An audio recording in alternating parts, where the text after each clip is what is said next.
Tonight, we're venturing into a much harsher time, an era filled with disease, harsh justice, and bland porridge. Welcome to the real Middle Ages. Forget the fairy tale castles and brave knights. That version is pure fantasy. In reality, you likely wouldn't survive even a full day. Before we get started, if you genuinely enjoy content like this, feel free to hit the like button and subscribe. Also, drop a comment with where you're watching from and what time it is there. I love seeing the global community gather. It's always amazing to see viewers tuning in from every corner of the world. So, get cozy, dim the lights, turn on a quiet fan if you have one, and let's slowly slip into tonight's journey. You've just opened your eyes in the year 1325. Good news, you're not dead. Bad news, neither are the fleas. You're lying on a moldy straw mattress crawling with bugs, stuffed into an old barn floor that someone decided to call a bed. There's no memory foam, no pillows, and definitely no Egyptian cotton sheets. Just a wool blanket that hasn't been washed since last winter and now weighs roughly as much as a small cow from the accumulated grime. You blink awake as the church bell clangs in the distance. It's the medieval version of an alarm clock, only louder and somehow even less merciful. Your home is a wooden hut with one room, no windows, and a charming open concept floor plan where your family, livestock, and domestic insects all share the same space. The smell, oh, it's a fragrant symphony. A subtle blend of stale beer, human sweat, goat, and something you pray isn't mold, but no, in your soul, probably is. Scented candles haven't been invented, and even if they were, they just melt on your dirt floor. You try to stretch, but immediately regret it because the air is freezing and your joints ache.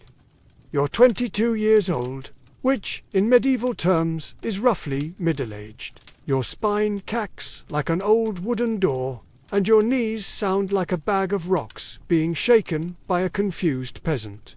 Getting out of bed is a gamble. The floor is either wet from last night's rain, which leaks through the thatched roof, or crusty from something your neighbor's chicken did. Either way, your bare feet are now part of the ecosystem. Oh, and privacy. What's that? Your entire family, and maybe a random cousin who just never left, are waking up beside you. There's no bedroom, no curtains, no me time, just communal everything. Welcome to morning in medieval Europe, where you're never truly alone, because parasites, rodents, and 8 other people are always with you. And this is just how your day starts. It only gets worse from here. So, you've managed to crawl out of your medieval haystack of horrors. Congrats. Now, nature calls. And it's not calling politely, it's screaming. Here's the part where you start missing the modern bathroom. There's no toilet, no seat, no toilet paper, no flush, not even a mildly resentful plunger in the corner. In the 14th century, relieving yourself is an adventure, a social experiment, and often a small public event. If you're a peasant, your bathroom is likely a wooden bucket behind the house, which is already full because Uncle Wolfstan had a rough night after eating bad turnips. The smell is biblical. You hold your breath, do your business, and then, here's the kicker. Toss it into the street. Yes, the street. You're supposed to shout something like "Gardez-le" before dumping it out the window. That's Old French for watch out below. Although, frankly, no one ever moves fast enough. Streets in medieval towns are open sewers, a charming river of human waste, animal droppings, and mystery liquids you'd rather not examine. If you're lucky enough to live in a town with public latrines, congratulations. You get to sit shoulder to shoulder with strangers in an outhouse where privacy is a myth and ventilation is a cruel joke. You might make small talk, but try not to breathe too deeply. Toilet paper? Never heard of it. Most people wipe with straw, leaves, rags, moss, or, if they're feeling especially indulgent, a scrap of wool. Sometimes nothing at all, which might explain why handshakes weren't popular yet. And if you're in a castle, surely it's better, right? Well, sort of. You might have a guard robe, a hole in the wall that drops your waist directly into the moat.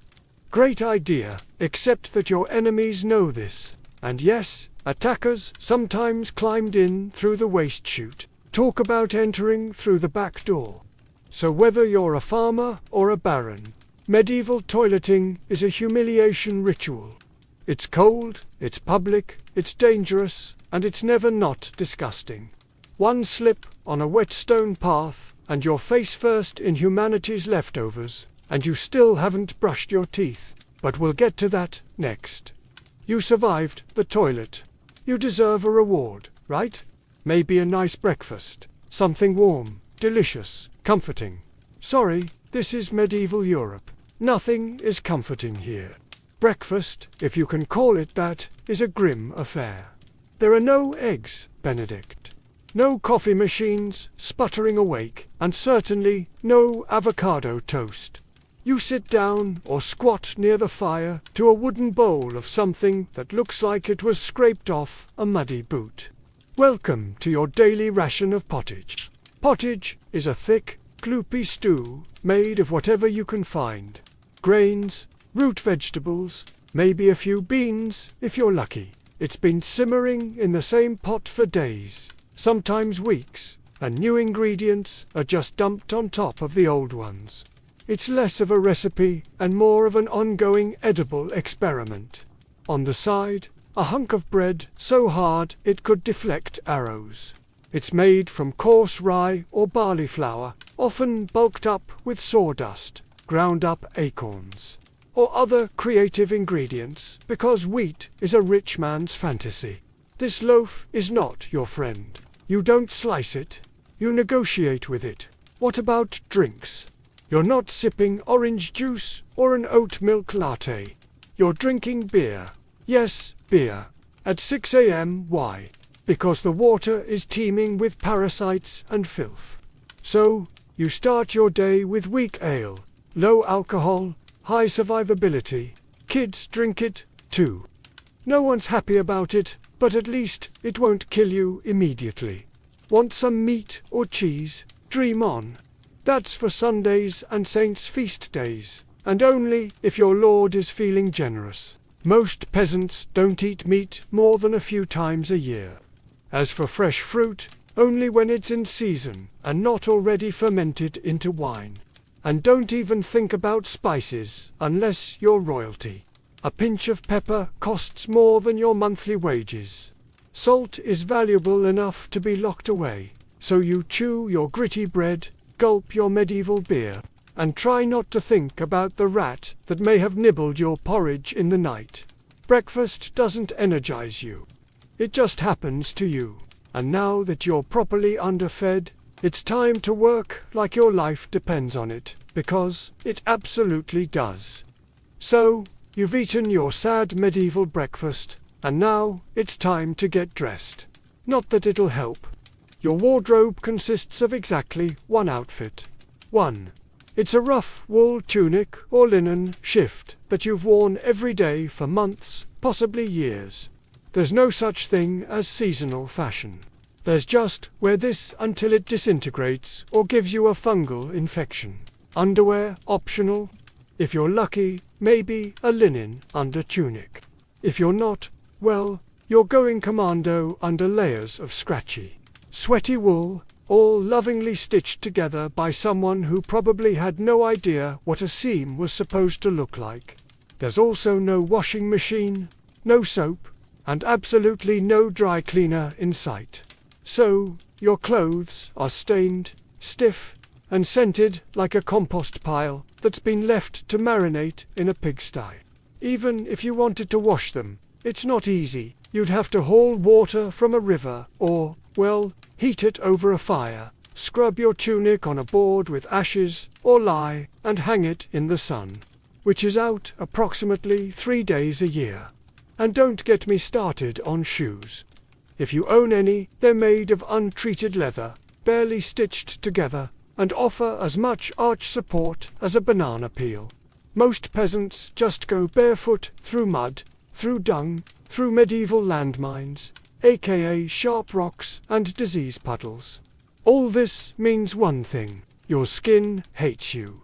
You itch constantly, fleas, lice, and bedbugs live rent-free on your body. Everyone has them. Nobles, lousy monks, itchy children, walking insect farms. No one escapes. You'll be scratching your armpit with a wooden spoon while chatting with the local priest. And no one will even bat an eye. Your skin is raw from rubbing. Your scalp a battlefield of bites. And if you develop a rash, well, too bad. There's no dermatologist, no hydrocortisone, no one to tell you it's probably scabies. You just keep on suffering. And if you're lucky enough to not get an infection, great. That rash will simply accompany you for the next 6 months, like an unwanted medieval sidekick. Now that you're dressed in misery and wrapped in discomfort, it's time to head outside and start working yourself to death. Now that you're fully dressed in itches and damp wool, it's time to flash that morning smile. Except you don't. Because, in the Middle Ages, smiling is a dangerous game. Not emotionally, dentally. There's no toothbrush, no toothpaste, no mouthwash, no floss. The concept of oral hygiene is about as popular as bathing, which is to say, not very. Some people might chew on a twig or rinse with wine or vinegar, but for the most part, your teeth are on their own, and they're not doing well. By the time you hit your mid-20s, your smile looks like something pulled from a haunted crypt. Cavities are rampant. Gums are swollen. And those aren't just food stains on your teeth. That's decay. You have more rot in your mouth than a medieval root cellar. Sugar, while not yet everywhere, is becoming more common among the rich. Imported at great cost, mostly used in small cakes or to show off wealth. If you're a noble, congratulations. You get to rot your teeth faster than the peasants. If you're poor, you'll do it slowly over time with fermented bread, gritty porridge, and years of hard chewing. Toothaches, get used to them. They're like medieval weather, always there in the background. The kind of pain that makes you consider praying, drinking, or pulling the tooth out yourself with a pair of pliers. And that's not a joke. That was the actual treatment. Dentists didn't really exist, but barber surgeons did. Yes, the same guy who cuts your hair is also pulling your mers out by candlelight with an iron hook and zero anesthesia.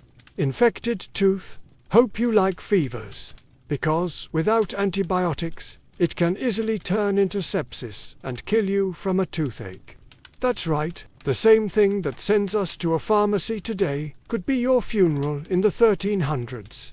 And there's no relief on the social front either. Kissing, good luck. Halitosis, bad breath, is everywhere. If you're single, you're not judged by your smile. You're judged by your land and your livestock.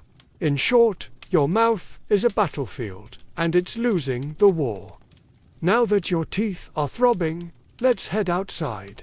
Because your real job, the one that will break your back, is just getting started. Time to head to work. Except there's no office, no desk, no coffee break, and no chance of promotion. Your job, if you're like 90% of the population, is simple. Don't die while laboring for someone else's comfort. You're a peasant. Congratulations. That means you work the land that belongs to a lord who probably doesn't remember your name. You rise with the sun and stop only when it disappears behind the trees. Your tools, a wooden hoe, a rusty sickle, and whatever bones are still intact in your body. There's no weekend. There's no clocking out. There's only sunrise to sunset, 6 days a week. Sunday is off, but only if you're not harvesting, fighting off raiders, or praying feverishly for your infected toe to stop turning black. The work is brutal. Fields are plowed by hand or with oxen, if you're rich enough to afford one. You dig ditches, sow seeds, pull weeds, and carry water until your spine begins to resemble the letter S. No one cares if you're tired. No one's asking how your mental health is doing. If you're a woman, surprise. You don't just do field work. You also care for children. Clean, cook, spin wool, feed animals, and pretend your husband's lice infestation isn't slowly migrating to your side of the bed. Children, they start helping out around age 5. No school, no toys, just a tiny wooden rake, and a dream of one day not dying of the flu. And if you're one of the few who isn't a farmer, maybe you're a blacksmith, a tanner, or a cooper, great.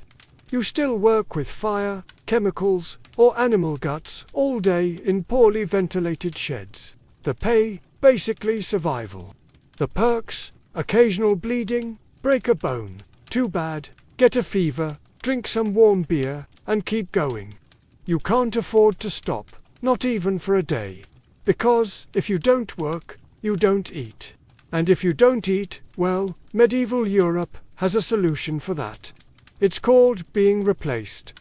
So, you grip your shovel, ignore the blisters, and keep digging. Because in the Middle Ages, your job isn't a career. It's a slow-motion endurance test. Now that your back is on fire from laboring in the fields, let's talk about the weather. Because in the Middle Ages, temperature is less about seasons and more about ongoing punishment from the sky. Let's start with winter. There's no insulation, no central heating, and no weathering. Just wooden walls with gaps you could throw a chicken through. Your windows covered with cloth, not glass. The fire in the hearth, nice in theory, but you don't have enough firewood to keep it going because wood is expensive. And gathering it from the forest is sometimes illegal. Yes, you can be executed for picking up the wrong stick from the wrong forest. You bundle up in your one damp wool tunic, huddle near the dying embers, and still wake up with your nose frozen, your feet permanently cold, often damp, your fingers so stiff they feel like tiny medieval popsicles. Frostbite isn't diagnosed. It's just called bad luck. Now, fast forward to summer. Sounds better, right? Wrong. In summer, your home turns into a clay oven. There's no fan, no cross breeze, and absolutely no deodorant. You sweat through your layers, but you can't remove them because showing too much skin is scandalous and also invites sunburn, insect bites, and social judgment. The flies are out in full force, attracted to your unwashed body, and the smell of last week's goat stew that's still fermenting in the corner. Mosquitoes buzz by your ear while you sleep, assuming you can sleep through the sound of your neighbors yelling and babies crying. In the fields, the sun bakes you. No sunblock, no hat, unless you fashioned one out of straw like a desperate scarecrow. And the worst part, you still have to work. Heat stroke is just called taking a bad turn. So, you're either shivering in your own HVL, wondering if your toes will make it to spring, or you're sweating through your only pair of socks while your thighs chafe into oblivion. And the one thing that never changes, no matter the season, your clothes still itch. Your food is still terrible, and your next job still waiting. Welcome to climate control, medieval style. There is none. Feeling thirsty? Need to freshen up? Want to splash a little water on your face to wake up from this damp fever dream of a life? Too bad, in medieval times, water isn't your friend. It's trying to murder you quietly. Let's start with drinking. The nearby stream looks fresh, bubbling, and clear, like something out of a fantasy movie. But, spoiler alert, it's not. Upstream, someone just dumped a chamber pot into it. And if not that, then a dead pig is probably decomposing in it. Parasites, bacteria, and the entire microbial army of medieval Europe are waiting in every sip. That's why people drank beer. Yes, beer, even children. But before you imagine medieval kids doing keg stands, understand that it was small beer, weak in alcohol, strong in survival. Brewing boiled the water so it was safer than whatever flowed through the town ditch. Wine was another option if you were rich enough to afford it and unconcerned with functioning properly before noon. What about bathing? Surely water was used for cleaning. In theory, yes. In practice, absolutely not. See, back then, people believed bathing actually opened your pores and let the disease in. That's right. Washing yourself was considered medically risky. You were cleaner, apparently, if you never removed the protective layer of filth caked onto your skin. Communal baths did exist, but they quickly gained reputations as places for gossip, scandal, and sometimes full-on medieval extracurriculars. So, naturally, the church got involved and shut many down. Even if you did want to bathe, it was a full production. You'd need to fetch water from the well, boil it over a fire, fill a wooden tub that leaked, and then pray no one else in the house used it before you, or worse, after. And rainwater collected in open barrels where birds poop, insects breed, and moss thrives.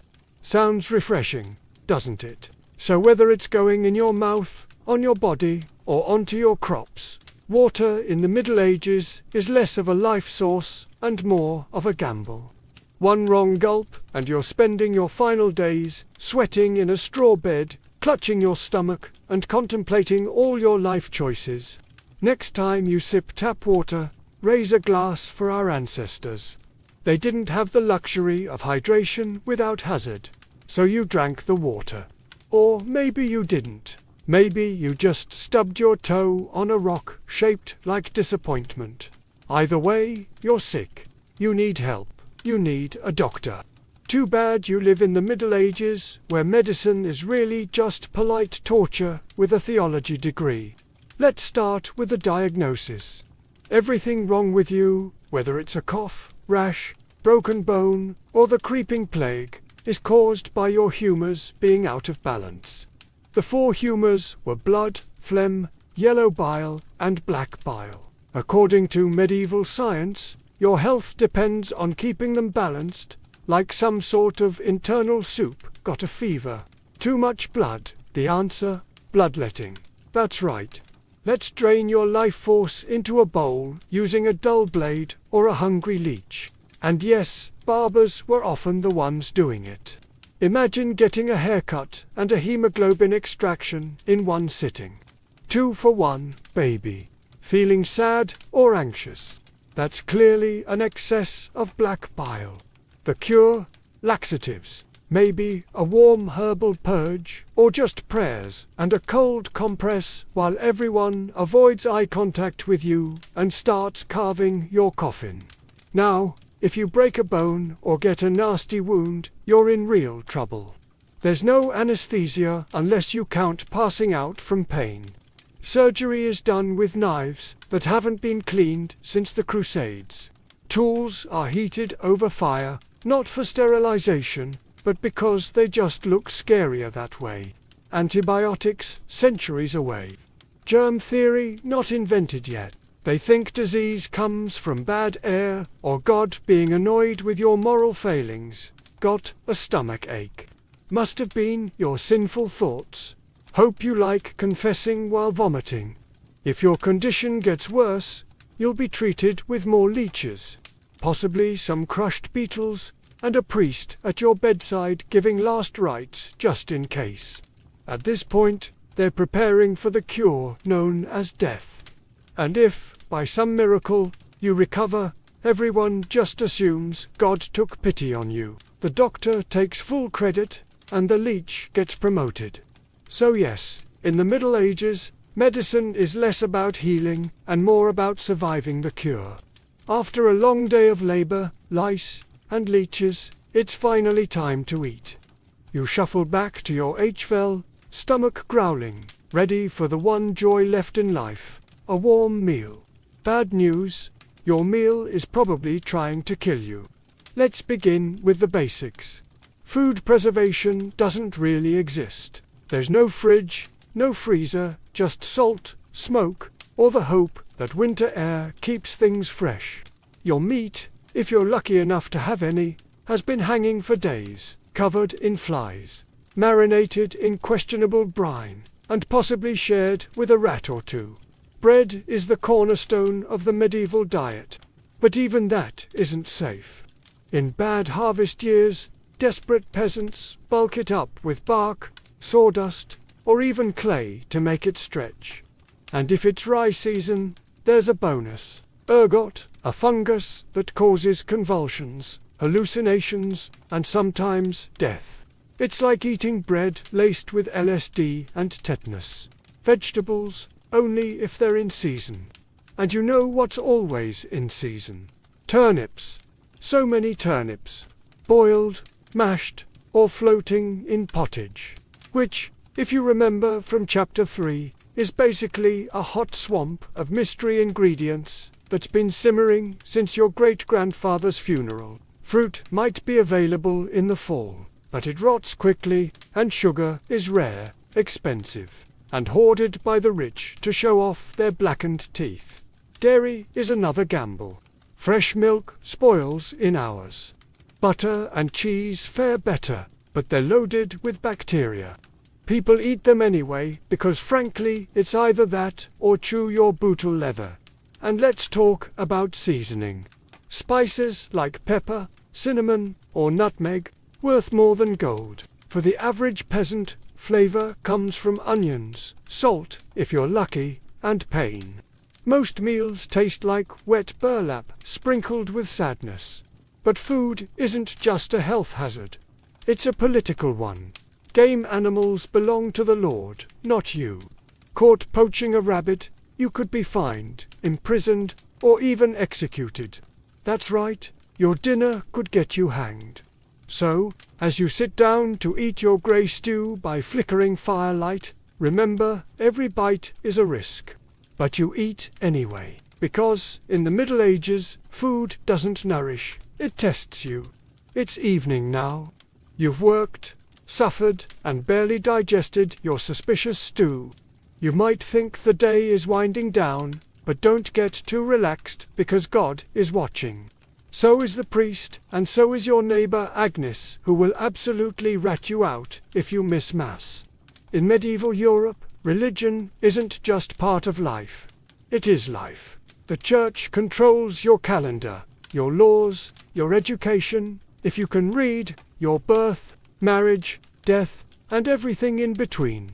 Think of it as your spiritual landlord. And you're always behind on rent. Every day is structured around prayer bells. The town church bell rings in the morning, noon, and night, not because people need reminders, but because missing prayer is a sin. Forget to bow, sin, eat meat on a Friday. Sin, think about your neighbor's wife in that one dream, double sin. And yes, hell is very real, vividly real. Priests describe it in glorious detail. Rivers of fire, lakes of boiling blood, demons with pitchforks, an eternal wailing. If the plague doesn't scare you, eternal damnation definitely will. You can't read the Bible yourself because it's written in Latin, a language reserved for monks, clergy, and that one noble kid who's too good for dirt. You rely on the church to interpret everything for you. That means if the priest says your crop failure is because you didn't pray hard enough, well, time to kneel harder. Tithes, a tenth of everything you own, are mandatory. If you grow wheat, you give wheat. If you raise chickens, you give eggs. If you have nothing, congratulations. You're spiritually bankrupt and financially doomed. Holidays, they're holy days, dozens of them. And while they offer breaks from labor, they're not for fun. Therefore, attending Mass, fasting, confessing sins, and reminding yourself that joy is a dangerous indulgence. Questioning the church is dangerous. Heretics are burned, witches are drowned, blasphemers are flogged, and skeptics are quickly reformed.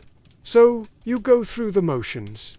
You chant, you bow, you pray that your soul, after enduring this dirt-covered life, might finally land in paradise, assuming the priest likes you. Because, in the Middle Ages, God may be merciful, but the church, not so much. If you thought being a medieval peasant was rough, try doing it as a woman. All the filth, famine, and fear, plus childbirth, subservience, and social invisibility. In the Middle Ages, being a woman is like being on hard mode, with no health potions and no restart button. From birth, a girl's life path is pretty much locked in. Marry young, bear children, serve your husband, die tired. Education, not likely. Unless you're from a noble family and sent to a convent, your intellectual development stops around the time you learn how to churn butter and patch a tunic. Marriage happens early, really early. It's not weird to be betrothed at 12 and pregnant by 14. It's not about love. It's about land, livestock, and alliances.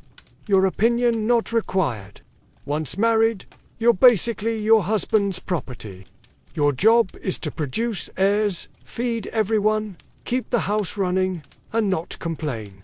Because complaining might get you branded a nag, or worse, a witch. That label comes with a complimentary drowning or burning, depending on local fashion. Childbirth is a death lottery. There's no prenatal care, no sterile tools, no anesthesia. Midwives do their best, but even minor complications can mean death for the mother, the child, or both. Some women survive 10 pregnancies, many don't survive 2. But don't worry, once the baby is out, your work increases. Now you have a screaming infant in a lice-ridden hut, and you're expected to nurse, cook, clean, and still help in the fields. You don't get a break. You are the break for everyone else. If you're unmarried, you're suspicious. If you're widowed, vulnerable. If you're outspoken, dangerous. Women who didn't conform were often accused of witchcraft, especially if they had herbal knowledge, a strong personality, or just looked at someone funny on a rainy Tuesday. Even in the church, your role is limited. Nuns lived under strict rules. No speaking without permission, no freedom of movement, and your spiritual worth always ranked below men. In short, if you're a woman in the Middle Ages, you're expected to endure, obey, reproduce, and suffer in silence, ideally while smiling. Because, even in a time of universal suffering, women were somehow expected to suffer gracefully. So far, you've battled filth, starvation, social injustice, and possibly a goat. But just when you think your day can't get any worse, here comes violence. Loud, bloody, and often completely acceptable by medieval standards. Let's be clear, the Middle Ages were not peaceful. The idea of law and order mostly meant hope the local lord isn't in a bad mood. Violence is everywhere. In the home, in the streets, on the battlefield, in church disputes, and sometimes in line at the communal bread oven. Crime is common, punishment is brutal, and justice is more performance art than protection. Steal a loaf of bread, you could lose a hand. Accused of lying, your tongue might get pierced. Gossip too much, meet the scold's bridle. A metal mask strapped to your head with a bar in your mouth. For correction, of course. Let's say you're accused of something serious. Heresy, theft, witchcraft. How do you prove your innocence? By being tortured, obviously. Welcome to trial by ordeal. One version, you stick your hand in boiling water to retrieve a stone. If it heals without infection in 3 days, you're innocent. If not, you're guilty. Another option, you're tossed into a river. If you sink, you're innocent and probably dead. If you float, you're guilty and will be punished anyway. It's like a medieval game show where the prize is survival and the host is actively rooting against you. And if you're sentenced to death, that's a public event. Executions are performed in front of cheering crowds, hangings, beheadings, burnings. Sometimes people bring snacks. It's the medieval equivalent of cable TV. Domestic violence, completely normal. Husbands were allowed, even expected, to discipline their wives and children. Street fights, commonplace. You could be beaten just for looking the wrong way at a noble's horse. And war, always simmering. Local feuds, territorial disputes, religious crusades. Someone's always marching off to stab someone else in the name of honor, God, or boredom. Violence isn't a breakdown of society in the Middle Ages. It is society. Everyone lives with the constant knowledge that life is fragile, justice is arbitrary, and your neighbor might bash your head in over a pig. So, walk carefully, keep your eyes down, and never trust anyone with a club. At this point, you've made it through the lice, the leeches, the laundreless misery, and the looming threat of public disembowelment. But now comes the final chapter of most medieval lives, an early and unglamorous death. If you're alive and still breathing past the age of 40, you're practically a celebrity. You might even be referred to as the Old One, which is less of a nickname and more of a statistical miracle. Let's break it down. The average life expectancy hovers around 30-40 years, but that number is dragged down heavily by infant mortality. Nearly half of all children died before reaching age 5. Disease, malnutrition, or one bad winter was all it took. No vaccines, no antibiotics, no hope. If you survived childhood, you entered adulthood already exhausted. Work began as soon as you could walk upright, and by 25, your joints creaked like a monastery door. You might be missing several teeth, a finger, and most of your original optimism. Women faced a particularly deadly gauntlet, childbirth. It was one of the leading causes of death for medieval women. No pain relief, no medical intervention, just prayer, hot water, and someone holding your hand while you bled out on a straw-stuffed cot. For men, the dangers were different, but equally relentless. Farming accidents, infections from minor wounds, a neighbor's drunken rage, a crusade gone sideways. Even walking to the market could be risky if you crossed paths with a bored bandit or an angry tax collector. Death could also come quietly from the plague, which turned cities into cemeteries overnight, or from famine, which could last entire seasons, thinning out entire villages, or from bad luck, like eating spoiled grain and spending your final hours hallucinating and screaming at the walls. And funerals, you were lucky if you got one. Bodies were often buried quickly to avoid disease. No embalming, no polished coffins, just a hole, a few murmured prayers, and a shallow mound of earth. If there was enough space left in the churchyard, so yes, in medieval times, life was brutal, short, and constantly under siege by death in all its casual forms. You didn't retire. You just stopped showing up. And speaking of exits, let's move on to your final chapter. The medieval dream dies.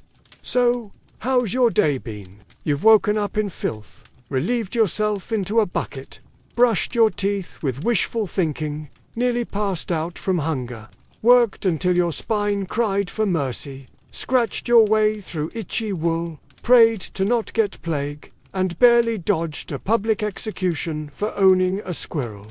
Welcome to a single day in medieval Europe, still dreaming of becoming a knight. Think again.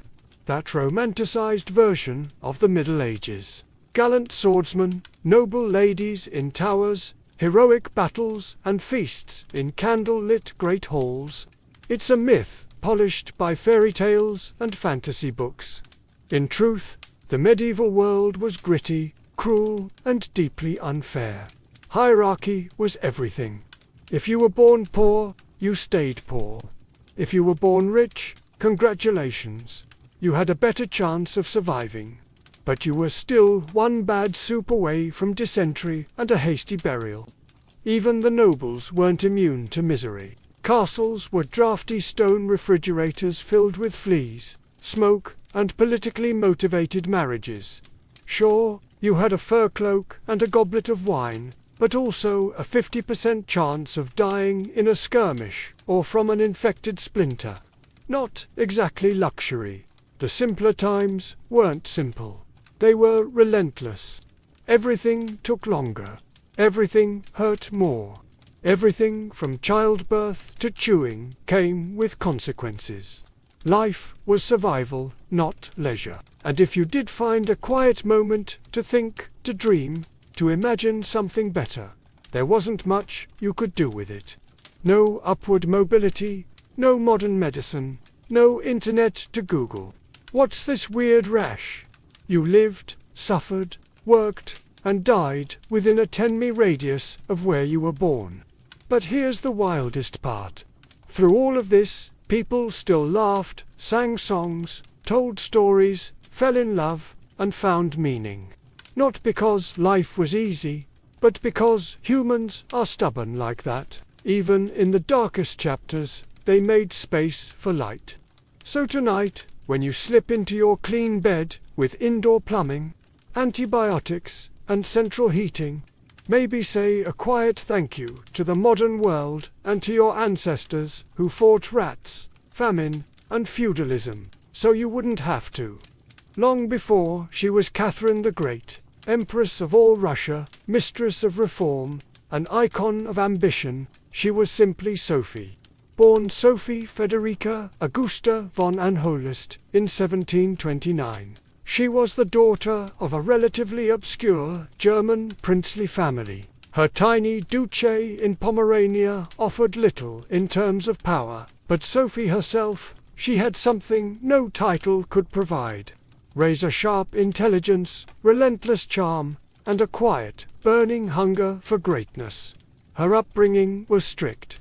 Her mother, Johanna, was cold and calculating, not a warm, nurturing figure, but a social climber obsessed with status.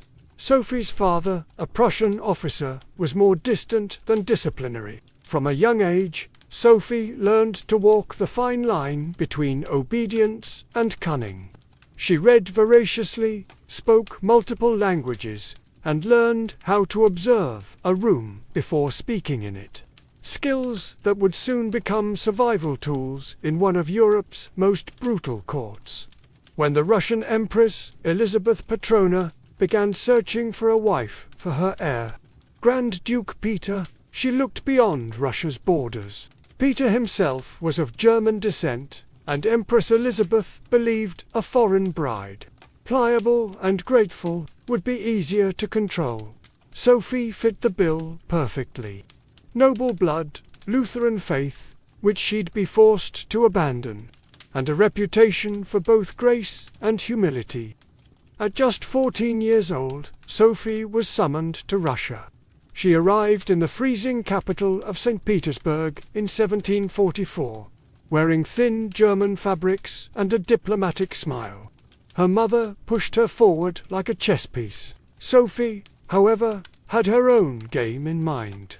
To become acceptable in Russian society, she converted to Orthodoxy, taking the name Ekaterina, Alexa, Catherine. The ceremony was public, symbolic, and life-altering. She wasn't just changing religions. She was burning the bridge behind her, stepping into a foreign empire with no way back. No one watching that quiet teenage girl in a fur-trimmed coat could have predicted what would come next. Betrayal, revolution, enlightenment, and empire. But from the moment Sophie stepped foot in the Russian court, she stopped being a pawn and began planning how to become a queen.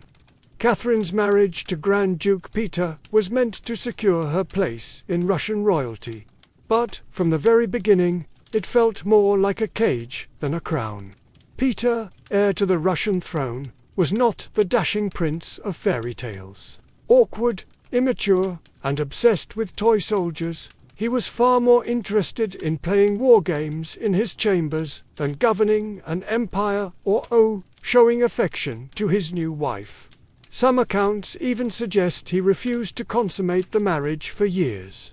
He idolized Frederick the Great of Prussia and resented the Russian court that had adopted him.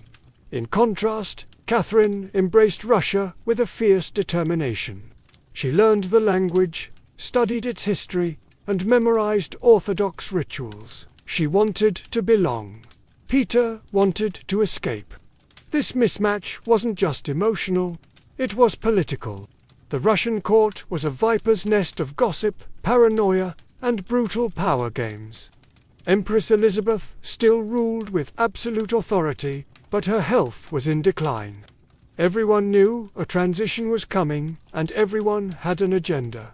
Catherine was watched constantly. Her letters were read, her friendships monitored, and her every move scrutinized. She couldn't trust her husband, her mother, who was still whispering in her ear on behalf of foreign interests, or even her servants.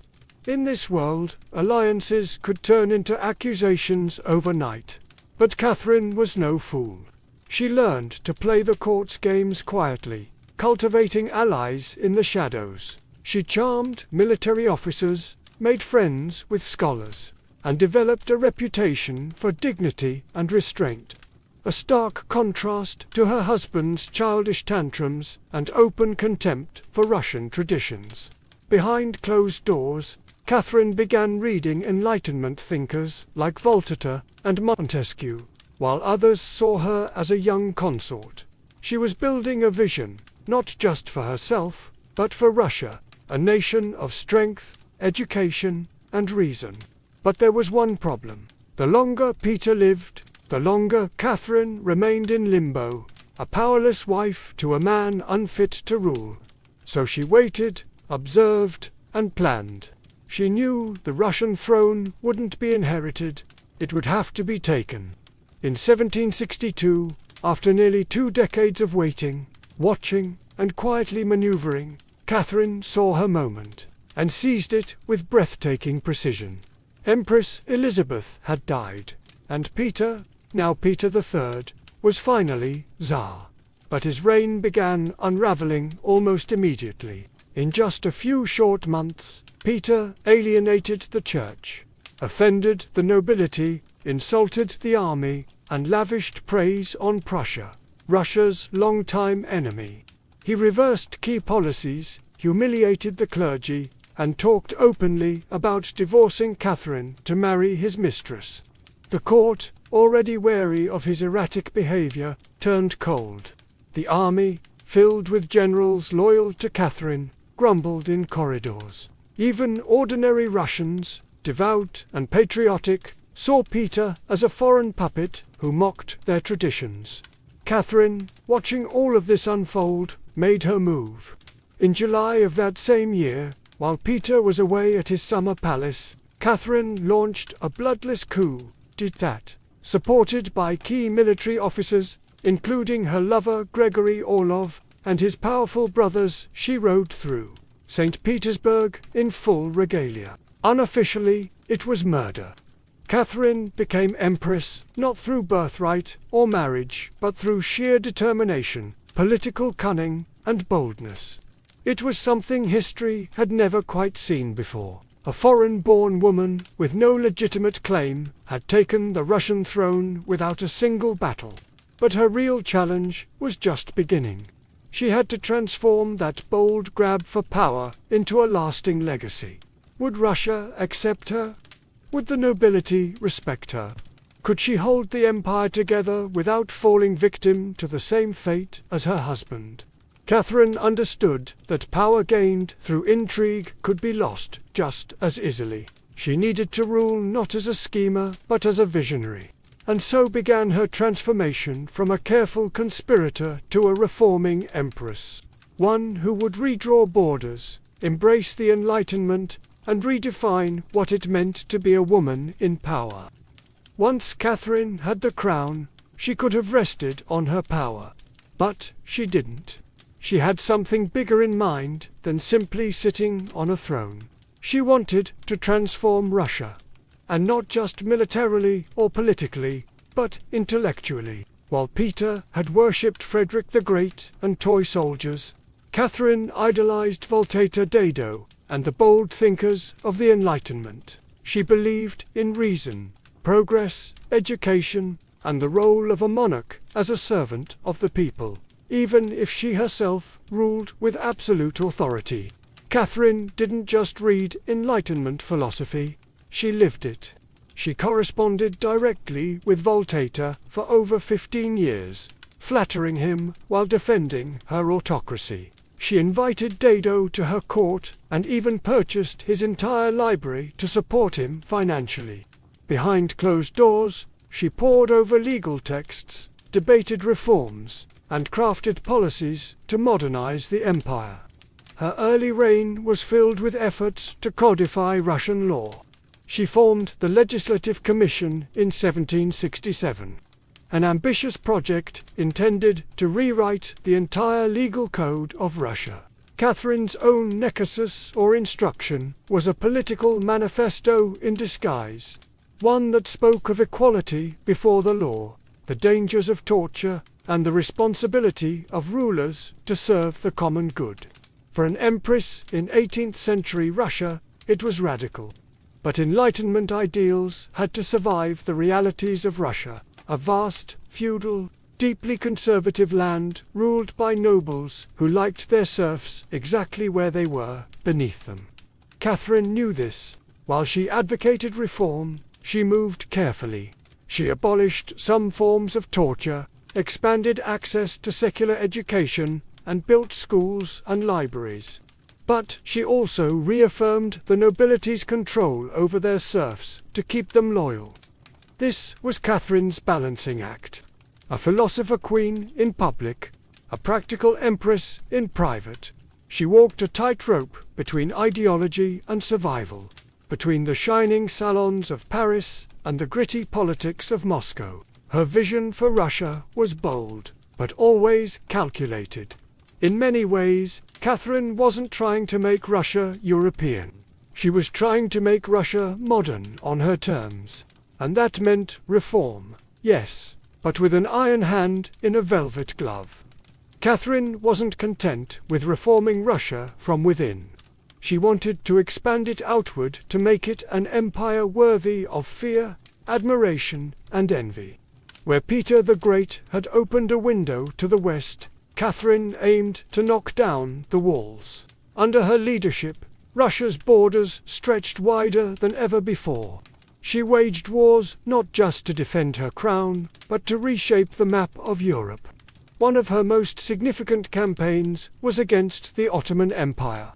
These wars, fought in waves throughout the 1760s and 1770s, weren't just about territory.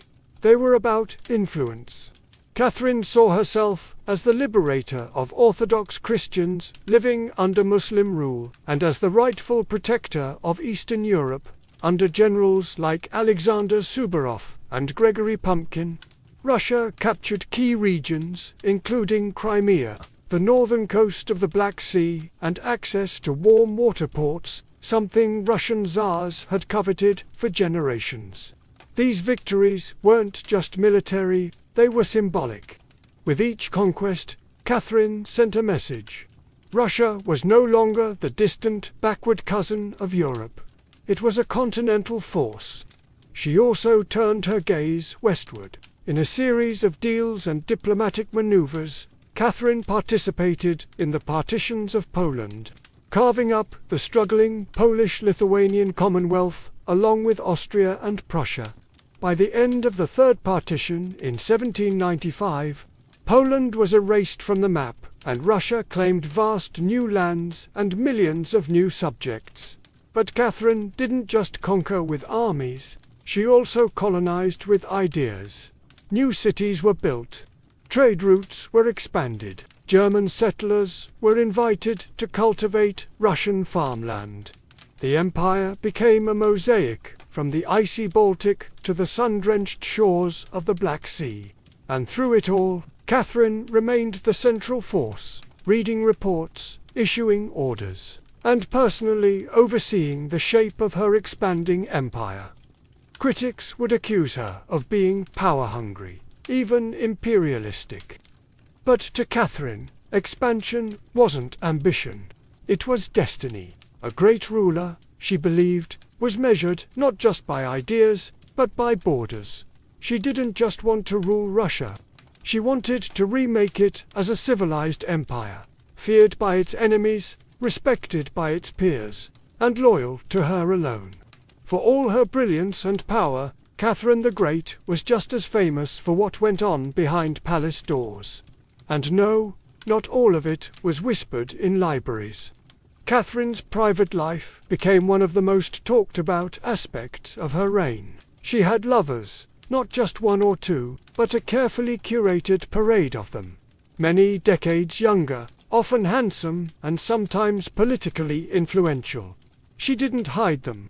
In fact, she often rewarded them with titles, estates, and pensions if they behaved well. If not, they were quietly dismissed, sometimes with a polite thank you and a promotion.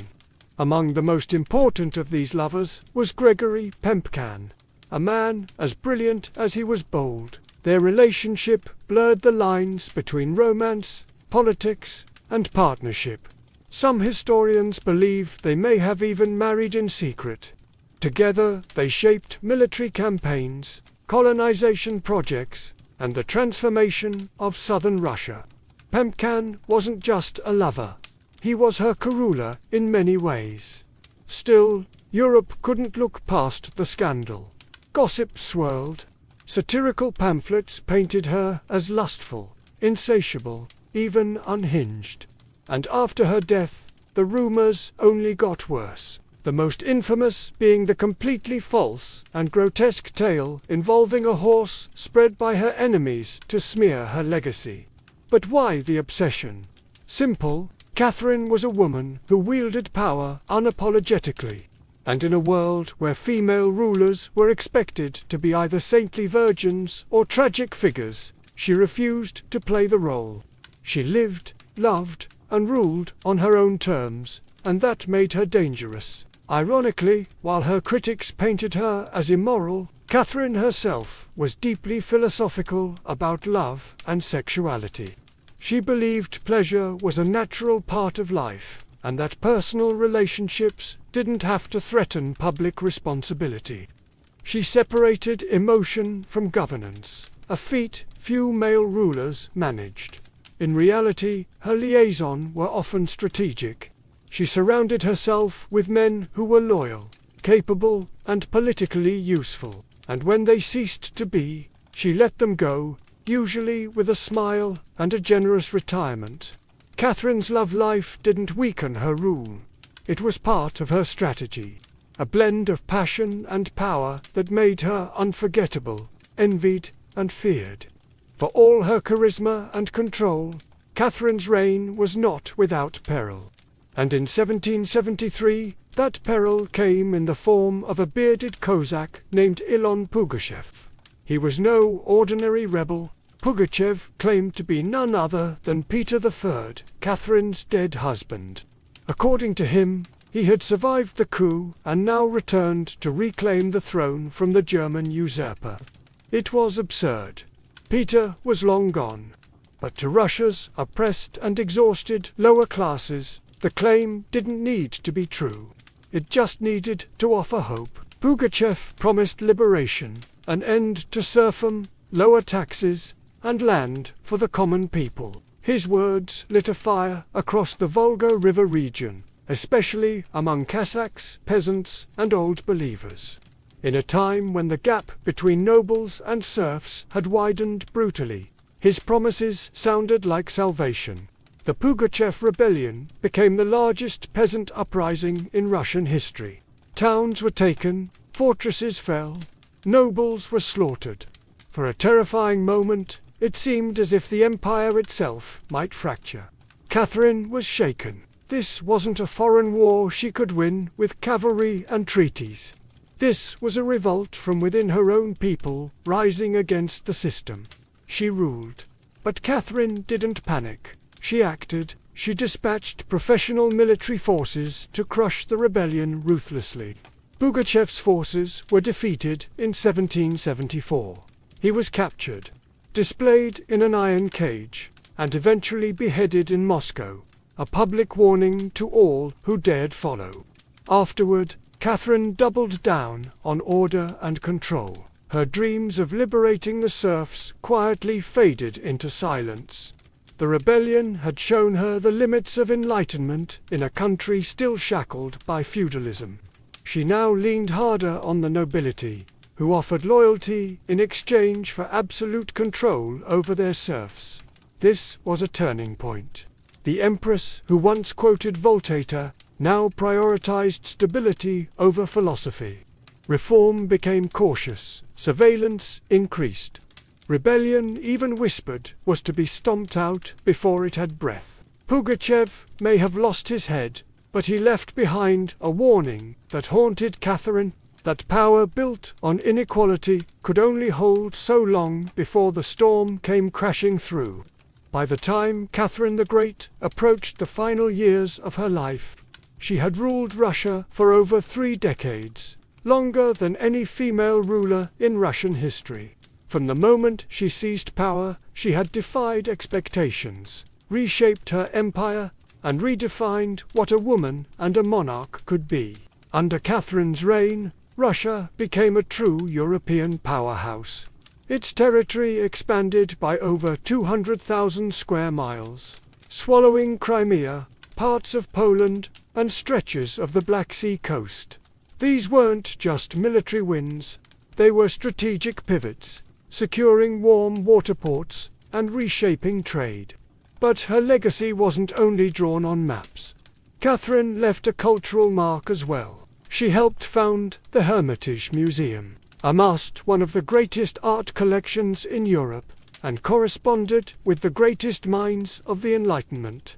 Her court became a center of sophistication, art, and intellectual ambition.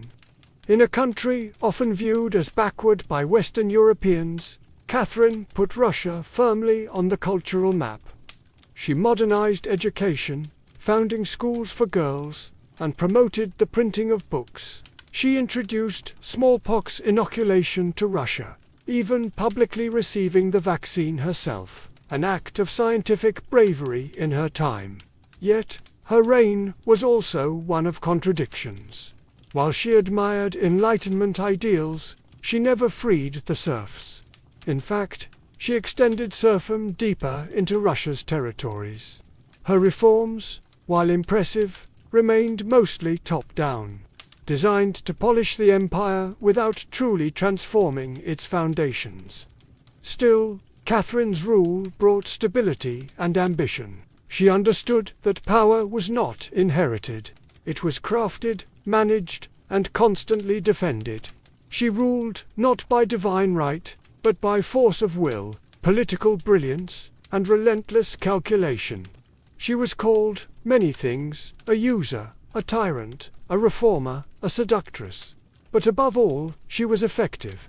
When she died in 1796, Russia was wealthier, larger, and more formidable than it had been in centuries. She left behind a throne, secure, an empire expanded, and a legend that would endure for centuries. Catherine didn't just reign. She ruled with intellect, strategy, and an unapologetic grip on history. And in doing so, she became more than an empress. She became a myth. For all her power, expansion, and enduring legacy, Catherine the Great was still at her core a woman navigating a man's world and reshaping it in her image. Behind the imperial portraits and state decrees was someone deeply aware of how precarious her position was. She was not born Russian. She came to the throne through a coup. She ruled an empire that didn't want a woman in charge. And yet, She not only endured, she thrived. Catherine was never content to be ornamental.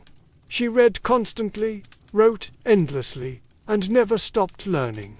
Her daily schedule was intense. Hours of reading reports, corresponding with foreign powers, editing state papers, and managing a court filled with rival factions.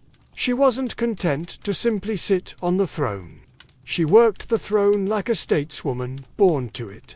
She was also, in many ways, lonely.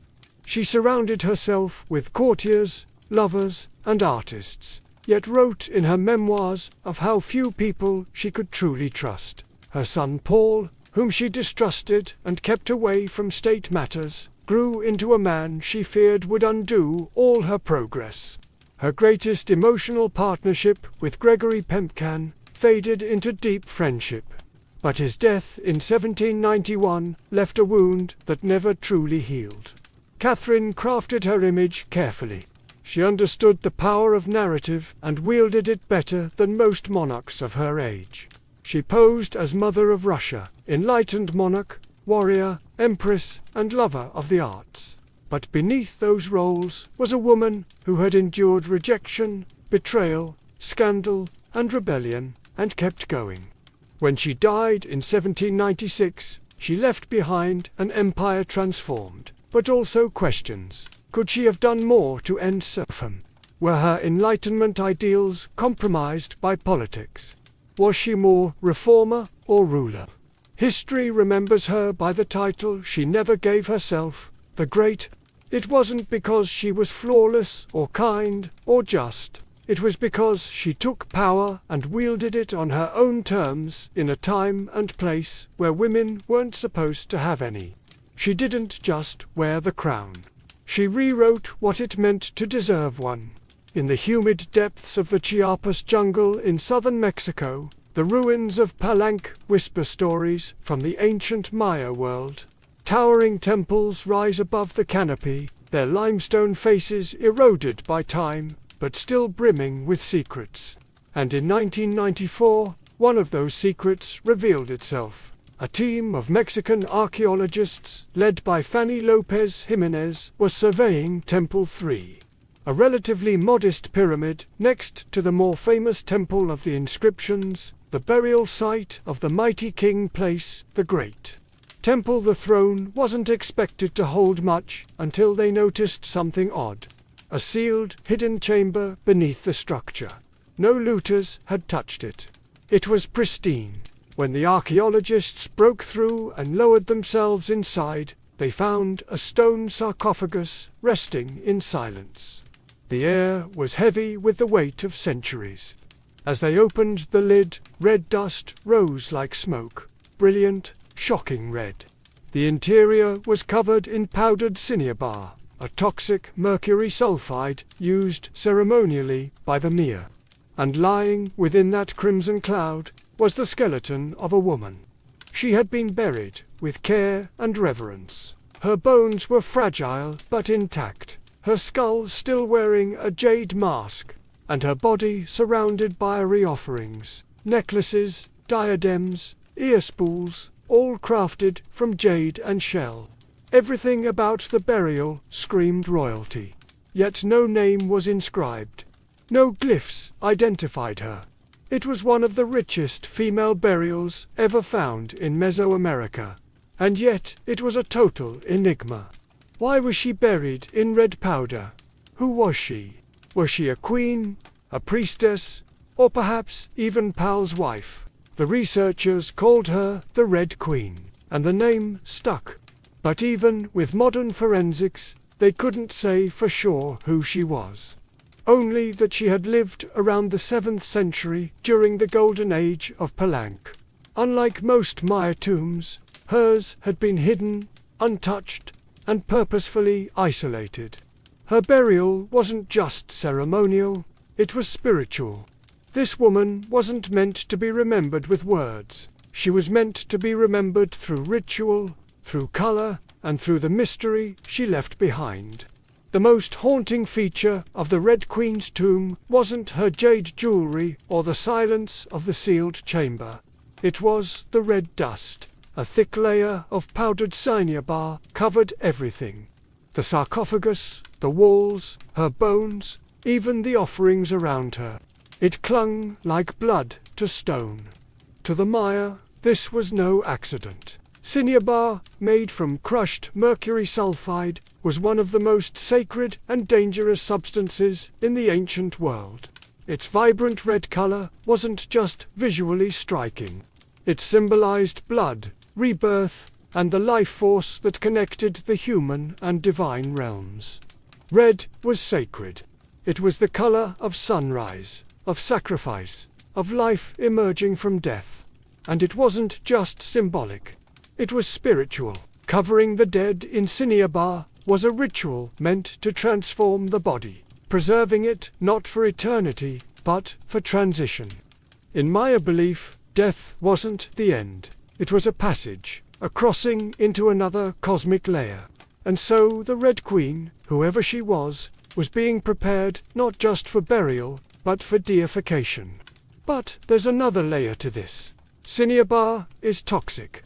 Repeated exposure can lead to mercury poisoning, tremors, hallucinations, even death. The mayor likely didn't understand the chemistry, but they felt its potency. It was volatile, powerful, dangerous. To bathe the corpse in it was to declare this person was no ordinary mortal. In Palank, very few were buried with cinnabar. Pao, the great, the mighty king whose pyramid dominates the site, was one. His body, like hers, was also saturated in the red powder. That detail alone drew speculation. Was the Red Queen his wife, his mother, or someone of equal divine status? Her skull had been placed on a layer of jaguar skin, another sacred symbol. Around her, bone needles, obsidian blades, and miniature jade figurines hinted at rituals performed either during her life or in her honor at death. Every part of her burial told a story without words, a story of power cloaked in secrecy. A woman prepared to cross into the underworld, not in silence, but in ceremony, drenched in the color of sacrifice. Surrounding the Red Queen's crimson-drenched remains was a world of silence, broken only by the gleam of jade, shell, and obsidian. These were not mere ornaments. They were offerings, each one carefully chosen to accompany her on the journey to the Maya afterlife. The Sabalba, at her sides, were jade necklaces, heavy and cold, their polished surfaces still radiant after 300 years underground. Jade was not just beautiful, it was sacred. The Maya considered it a symbol of eternal life. It represented the green of maize, the vitality of the jungle, and the breath of the gods. Only the elite were buried with jade. For the Red Queen, it covered her chest, wrists, and ears. A clear sign that in life she wielded influence, perhaps even divine favor. One of the most haunting objects was the Jaderi mask placed delicately over her face. Unlike the golden death masks of Egypt, this one was subtle, constructed from dozens of tiny mosaic tiles arranged to mimic the contours of her skull. The mask served a ritual function to protect the soul, to preserve identity, and to present her as divine in the eyes of the gods. Scattered near her bones were bone needles, obsidian blades, and shell artifacts. These could have been tools of ritual or symbols of her status as priestess, healer, or royal matriarch. One bone pin was engraved, faint but purposeful, a small echo of her voice lost to time. At her feet and along the edges of the tomb were ceramic vessels, still sealed, likely once filled with offerings. Food, drink, or incense to sustain her spirit beyond death. The Maya believed the afterlife was a journey, dangerous, layered, filled with challenges. These items weren't luxuries. They were necessities. To modernize, the tomb feels intimate, not overloaded, but intentional. There was no gold, no chariots, no pomp, just items chosen with spiritual weight. It was a map for the soul. Through these treasures, we glimpse how the Maya understood death, not as finality, but as a transition of power. The Red Queen wasn't buried to be forgotten. She was being prepared to ascend. For all the grandeur of her tomb, the Red Queen left behind one haunting void. No name, no inscriptions adorned her sarcophagus. No glyphs on the walls identified her. She was clearly someone powerful. But who? From the moment her tomb was opened, scholars began trying to connect the dots. The most compelling theory that the Red Queen was Zakbuar, the wife of Kinach Janab Pal, known today as Pal the Great, the most famous ruler of Palank. Zakbu Aha was more than just Pal's consort. She was born into nobility and married into Palank's royal dynasty at a young age. She bore at least 3 sons, all of whom held high status, and she played a key ceremonial role during her husband's reign. If anyone could be buried with such honor, it was her. Supporting this theory was the tomb's location, just a few feet away from Pal's own grand burial in Temple of the Inscriptions. The proximity suggests a deliberate pairing, husband and wife, rulers even in death. And then there's the Sinyapbar. Only 2 burials in Palank were found with such intense Sinyapbar coverage, Pal and the Red Queen. It's unlikely this was coincidence. But here's where the mystery deepens. DNA tests were conducted on both sets of remains in hopes of confirming the connection. But the results inconclusive. The woman's bones showed no direct maternal link to Pal. But that didn't rule out a spousal relationship. After all, marriage does not require shared blood. Some have argued she could have been Sokak, Pal's powerful mother who ruled Palank before he came of age. Others suggest she may have been a high priestess or a sister or a royal ancestor whose name has simply been lost to history's erosion. Still, the evidence points most strongly to Taku Eo, a queen by title, a mother of kings, and a spiritual counterpart to Pau. The lack of a name may not be an oversight. It may have been intentional. In Maya cosmology, the soul lived on, not through monuments, but through ritual, symbol, and the whispers of the earth. And so, the Red Queen remains suspended between legend and truth. A woman who ruled, remembered not in stone, but in scarlet and silence. To understand the Red Queen, we must understand the world she came from. A world where Maya women, especially royal ones, held more influence than many realize. In Maya civilization, politics was often a family affair. Royal women weren't merely passive consorts, they were diplomats, priestesses, and power brokers. They conducted rituals, sponsored temples, and played crucial roles in maintaining dynastic legitimacy. Their bloodlines were political capital used to forge alliances and secure claims to the throne. Take Sokok, for example, the mother of Pal the Great. When the throne of Palank was left vacant, she took power herself and ruled as queen regent until her son came of age. She wasn't a placeholder, she was a ruler in her own right, issuing decrees and overseeing construction projects. Without her, Pal may never have risen at all. And she wasn't an anomaly. Across the Maya world, in places like Yakilon, Nanjo, and Kolokmor, inscriptions show women performing major ceremonies, engaging in warfare, diplomacy, and sometimes ruling outright. They were often portrayed in stele and murals, dressed in elaborate headdresses and regalia, standing beside kings as equals, or sometimes above them. Their words were carved in glyphs. Their names were remembered until they weren't. By the time Spanish conquistadors arrived centuries later, much of that memory had eroded. The colonial lens saw native women as silent figures in a Mala-dominated world. But the archaeology tells a different story.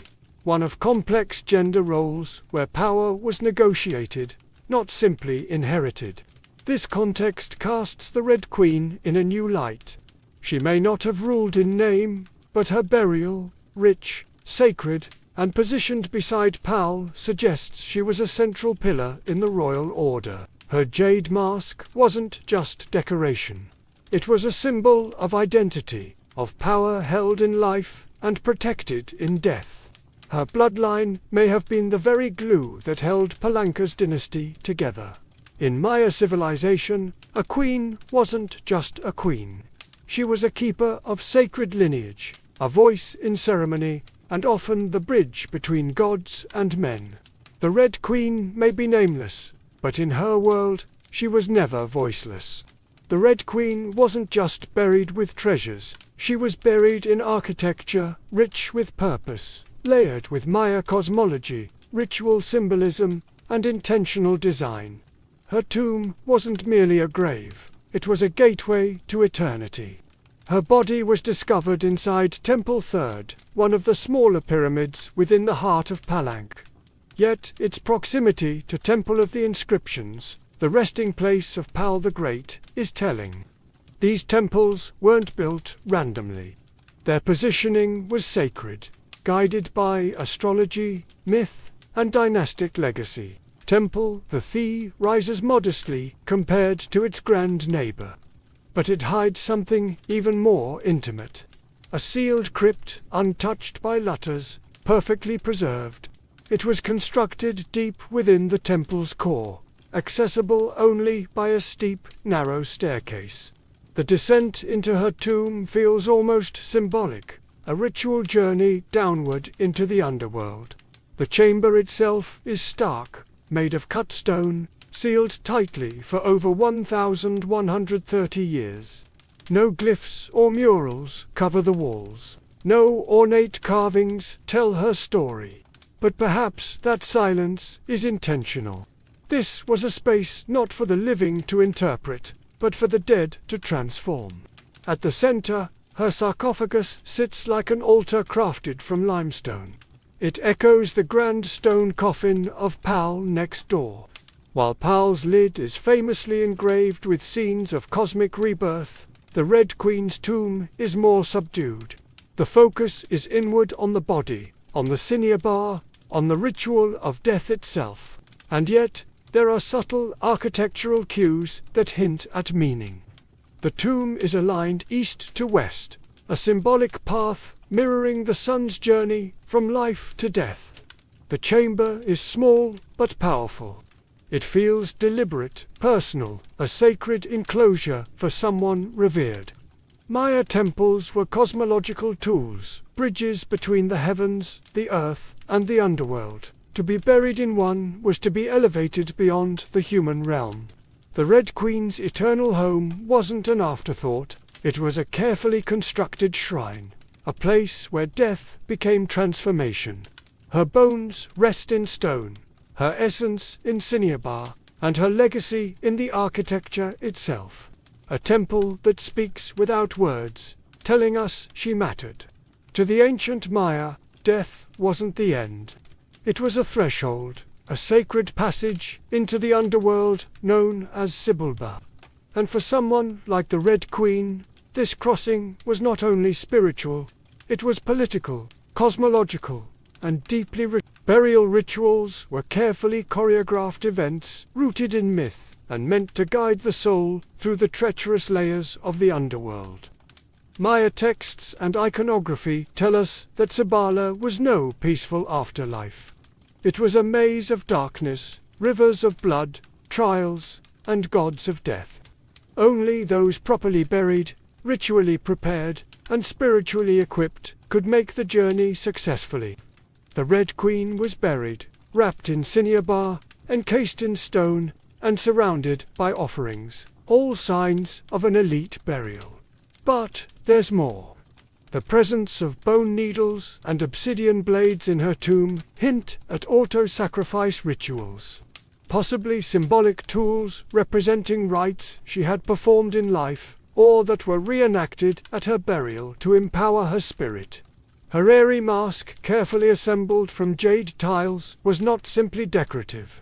It may have served as a spiritual vessel, preserving her face and identity as she journeyed into the afterlife. In Maya belief, the face was a mirror of the soul, and the soul needed to be recognized by the gods. The ceramic vessels surrounding her may have once held chocolate, maize, water, or even pulque to nourish her in the next world. Other items, like stingray spines or shell trumpets, could have represented spiritual tools, calls to the gods, or tokens of ritual communication. Burial wasn't just a goodbye, it was a transformation. The Maya believed in cycles, death as seed, burial as planting, and the afterlife as rebirth. Kings and queens were often seen as earthly incarnations of gods, and in death they returned to those divine origins. The Red Queen, covered in the color of blood, entombed in a pyramid, and honored with offerings, was being prepared for rebirth, not as a mortal, but as a being tied to the sacred order of the cosmos. Her burial wasn't the end of her story. It was the beginning of her legend. Just a few steps away from the Red Queen's final resting place lies one of the most iconic tombs in Mesoamerica, that of Kunich, Janab Pal, known simply as Pal the Great. His burial inside the Grand Temple of the Inscriptions is celebrated for its artistry, scale, and deeply spiritual symbolism. But what makes the Red Queen's tomb so extraordinary is not only what was inside, it's where it was found. Her sarcophagus was hidden within Temple 3, directly adjacent to Pal's monument. In a city like Palanque, where every temple was carefully positioned to reflect cosmic principles, this closeness was no coincidence. It was intentional, a statement etched in stone. Many scholars believe the Red Queen was Zakbu, Pal's queen and trusted consort. While her tomb lacks inscriptions, the similarities between their burials are striking. Both wrapped in cinnabar, both entombed in pyramids, both buried with jade, and both treated with extreme reverence. These rituals mirror each other as if two halves of a sacred narrative. Pal's lid famously depicts him falling into the underworld tree, a cosmic scene of death and rebirth. The Red Queen's simpler tomb contains no such iconography, but the symbolism lies in the pairing itself. If Pal represented the sun, journeying through the underworld at night to rise again, then the Red Queen may have represented the moon, the feminine force that follows its own mysterious path in the sky. Together they embodied a cosmic duality, masculine and feminine, king and queen, sun and moon, order and ritual. In Maya mythology, rulership was not singular. It was relational. Harmony in the cosmos required balance, and that balance extended into the dynastic court. By placing the Red Queen beside Pal, the Maya were preserving not just a marriage, but a cosmic partnership. Their proximity in death may have mirrored their roles in life. A queen not behind, but beside, her king, sharing not just a throne, but a legacy. In their tombs, they speak without words. Two souls, wrapped in cinnabar and stone, joined across eternity. One of history's most sacred silences. Though her name was lost to time, the Red Queen of Palanque endures not as a forgotten relic, but as one of the most enigmatic and powerful women of the ancient world. Her tomb, sealed for over 1,300 years, now whispers across centuries, inviting questions that echo louder with every discovery. She represents a mystery that still resists full understanding. We may never know exactly who she was. No glyph carved her name. No stela told her story. And yet the care in her burial, the richness of her offerings, the symbolism of her crimson-drenched bones, all speak of a woman profoundly important, not merely as a wife or consort, but as someone who held real influence, spiritual weight, and royal blood. Today, the Red Queen forces us to reevaluate assumptions. She's a reminder that in the ancient Maya world, women were not silent. They led rituals, governed cities, and shaped dynasties, while kings like Pal have long taken the spotlight. The Red Queen's re-emergence reminds us that power did not belong to men alone. It flowed through mothers, queens, priestesses, and visionaries. Her legacy is more than the treasures she left behind. It's the conversation she started among archaeologists, historians, artists, and storytellers. Every jade bead, every layer of cinnabar, every architectural choice in temple that tells us something deliberate. This woman mattered, and perhaps that's the most extraordinary part of her story. Not what we know, but what we still don't. The Red Queen teaches us that history isn't just a collection of facts. It's a living puzzle, a shared human longing to connect with the past. In that sense, her legacy is still unfolding. She lies wrapped in red, the color of life and sacrifice, of blood and rebirth. Her face, once hidden behind a jade mask, now stares back at us through science, art, and wonder. She remains nameless, but not voiceless, mysterious, but not forgotten. The Red Queen may have ruled a kingdom in life, but in death she rules something greater, our imagination. Her tomb was sealed in stone. Her story was written in silence. And still, somehow, she speaks. Frida Kahlo was born on July 6, 1907, in the vibrant district of Cayotandena village, on the outskirts of Mexico City. Her childhood home, the Casa Azul, the Blue House, was filled with color, contradiction, and quiet strength. It would later become a sanctuary, a battleground, and a museum to one of the most iconic artists of the 20th century. Frida was the third of 4 daughters born to Guillermo Kahlo, a German-Hungarian photographer, and Matilda Calderon, a devout Catholic of indigenous and Spanish descent. Her parents were opposites. Guillermo, reserved and intellectual. Matilda, religious and emotionally distant. Frida would inherit her father's introspection and artistic eye, but also her mother's fierce resilience. As a child, Frida was imaginative, outspoken, and bold. She read voraciously and asked questions most adults didn't want to answer. But at the age of 6, she contracted polio, which left her right leg thinner and weaker than the other. A physical difference she tried to mask with long skirts, but never allowed to limit her spirit. The illness left her bedridden for months and isolated from other children. During this time, she grew close to her father, who encouraged her to exercise, ride bicycles, and stay mentally sharp. Unlike most girls of her time, Frida didn't aspire to become a wife or a homemaker. Her goal to become a doctor. She enrolled in the prestigious National Preparatory School in Mexico City. At age 15, one of only a handful of girls accepted. There she stood out not just for her intelligence, but for her rebellious wit, radical thinking, and unique sense of style. She joined a group of young intellectuals known as the Cachuchas, who debated philosophy, literature, and politics.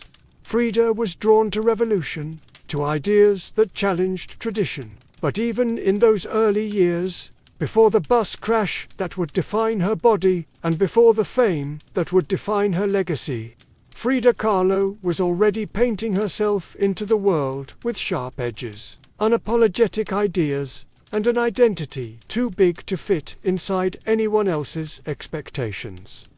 She wasn't just growing up in Kokan, she was preparing to remake herself entirely. On September 17, 1925, Frida Kahlo's life was split in two. The girl she had been and the woman she was forced to become. That afternoon, she boarded a wooden bus with her boyfriend, Alejandro Gomez Arras. After school, they were laughing, teasing each other, and probably arguing. Frida never did anything halfway. But moments later, the bus collided with a streetcar, and in an instant, her future unraveled into pain, metal, and silence. The crash was horrific. The streetcar crushed the bus against a wall, splintering wood and flinging passengers. Frida was impaled by an iron handrail. It entered her left hip and exited through her pelvis. Her spinal column fractured in 3 places. Her right leg shattered. Her foot dislocated. Her collarbone and ribs broke. Her shoulder was dislocated. Her abdomen was pierced. She was just 18 years old. A man covered her with a borrowed overcoat. Someone else noticed her body was sparkling, not from blood, but from the gold powder she had been carrying in a pouch. It had exploded on impact, dusting her broken form in what looked like glittering ash. Frida was taken to the Red Cross hospital and underwent numerous surgeries over the following months. She spent weeks in a body cast, flat on her back, immobile, writhing with infection and uncertainty. The future she'd imagined of becoming a doctor slipped further away with every passing day. But in that stillness, something began to stir. Her father gave her brushes. Her mother rigged a special easel to hang above her bed. A mirror was placed on the canopy so she could see herself. And there, lying in plaster and agony, Frida began to paint. First out of boredom, then out of obsession. Her first subjects were her own reflection, because she was all she had. But what emerged wasn't vanity. It was survival. The crash had broken her physically, but it had also opened a door into her own mind, her own body, and eventually into the surreal language of pain and identity that would define her art. The girl who wanted to heal others now began healing herself, one brushstroke at a time. As Frida Kahlo lay encased in plaster and steel, a body fighting itself with every breath, she began to paint. What started as a form of therapy soon became a language, and that language was deeply personal, brutally honest, and often hard to look at, which was precisely the point. Frida didn't paint pretty flowers or polite landscapes. She painted pain. Her pain, physical, emotional, and existential. Her first subjects were self-portraits, not because she was vain, but because, as she famously said, "I paint myself because I'm so often alone, and because I am the subject I know best." Her early works were small in scale, painted on tin or wood panels inspired by Mexican ritus, devotional paintings meant to tell stories of suffering and miracles. Frida turned this tradition inward. Her body became the canvas. Her emotions became the altar. She painted herself as split, as pierced, as bleeding. In one painting, she is impaled by nails like a modern-day martyr. In another, she floats in a barren landscape, tethered to a broken column, a metaphor for her shattered spine. She painted herself weeping, fractured, decapitated, and bare, but never passive. Always watching. Her pain was not sanitized. She painted the ugliness of trauma with beauty, defiance, and even humor. Each piece was a reclamation of her body, her experience, and her identity as a woman in a world that often tried to define her. But Frida wasn't just telling her story. She was inventing a new kind of visual narrative, one that blended Mexican folk art, surrealism, medical illustration, and symbolism. Her paintings became dreamlike autopsies of her soul, framed in color, culture, and myth. By the time she recovered enough to walk again, albeit painfully, Frida was no longer the girl who had wanted to be a doctor. She was an artist, and her art was unlike anything anyone had seen. She had taken the worst thing that had ever happened to her and turned it into a source of creation. Frida Kahlo didn't just paint her pain, she made the world look at it, and in doing so, she turned suffering into a sacred act of self-expression. In 1928, still recovering, still painting, and just 21 years old, Frida Kahlo met the man who would become the most profound and turbulent relationship of her life, Diego Rivera. He was 20 years her senior, already Mexico's most famous painter. Massive in both stature and presence, Rivera was a giant of Mexican muralism, known for his sweeping, politically charged frescoes that told the story of the Mexican people. Frida had seen his work before. She admired it, but now she wanted his opinion of her work. She brought her paintings to him at the Ministry of Education, interrupting his scaffolded work to ask bluntly, "Do I have talent?" Diego took one look and said, "Yes," and not just out of kindness. He recognized in her something rare, an unfiltered voice, raw and unpretentious, full of rage, irony, pain, and beauty. They began a relationship that was as consuming as it was creative. Frida once said, "I suffered 2 accidents in my life, one in which a streetcar knocked me down. The other was Diego." They married in 1929. An odd pairing to outsiders. Diego, massive, unfaithful, politically famous. Frida, sharp-tongued, fiercely independent, already walking with a cane. Her parents called it a marriage between an elephant and a dove. Their bond was passionate but chaotic. Diego supported her art and encouraged her growth as a painter.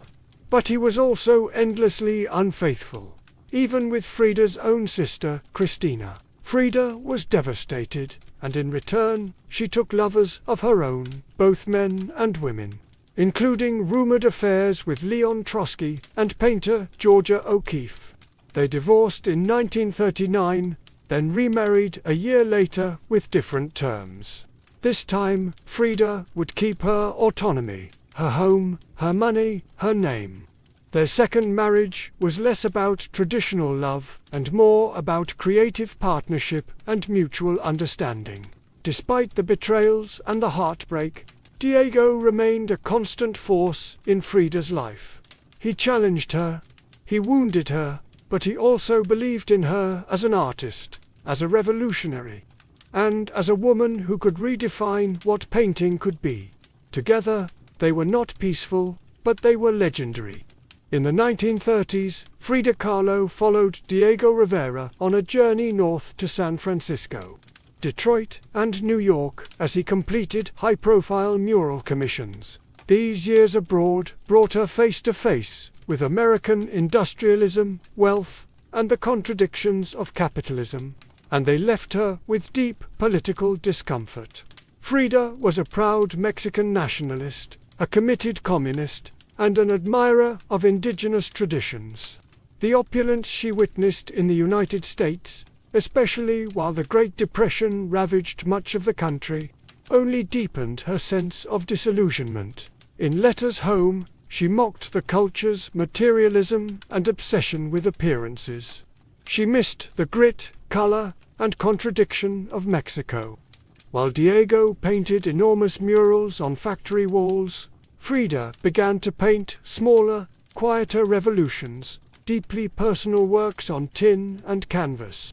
Her style solidified, sharp, surreal, emotional, and intimate.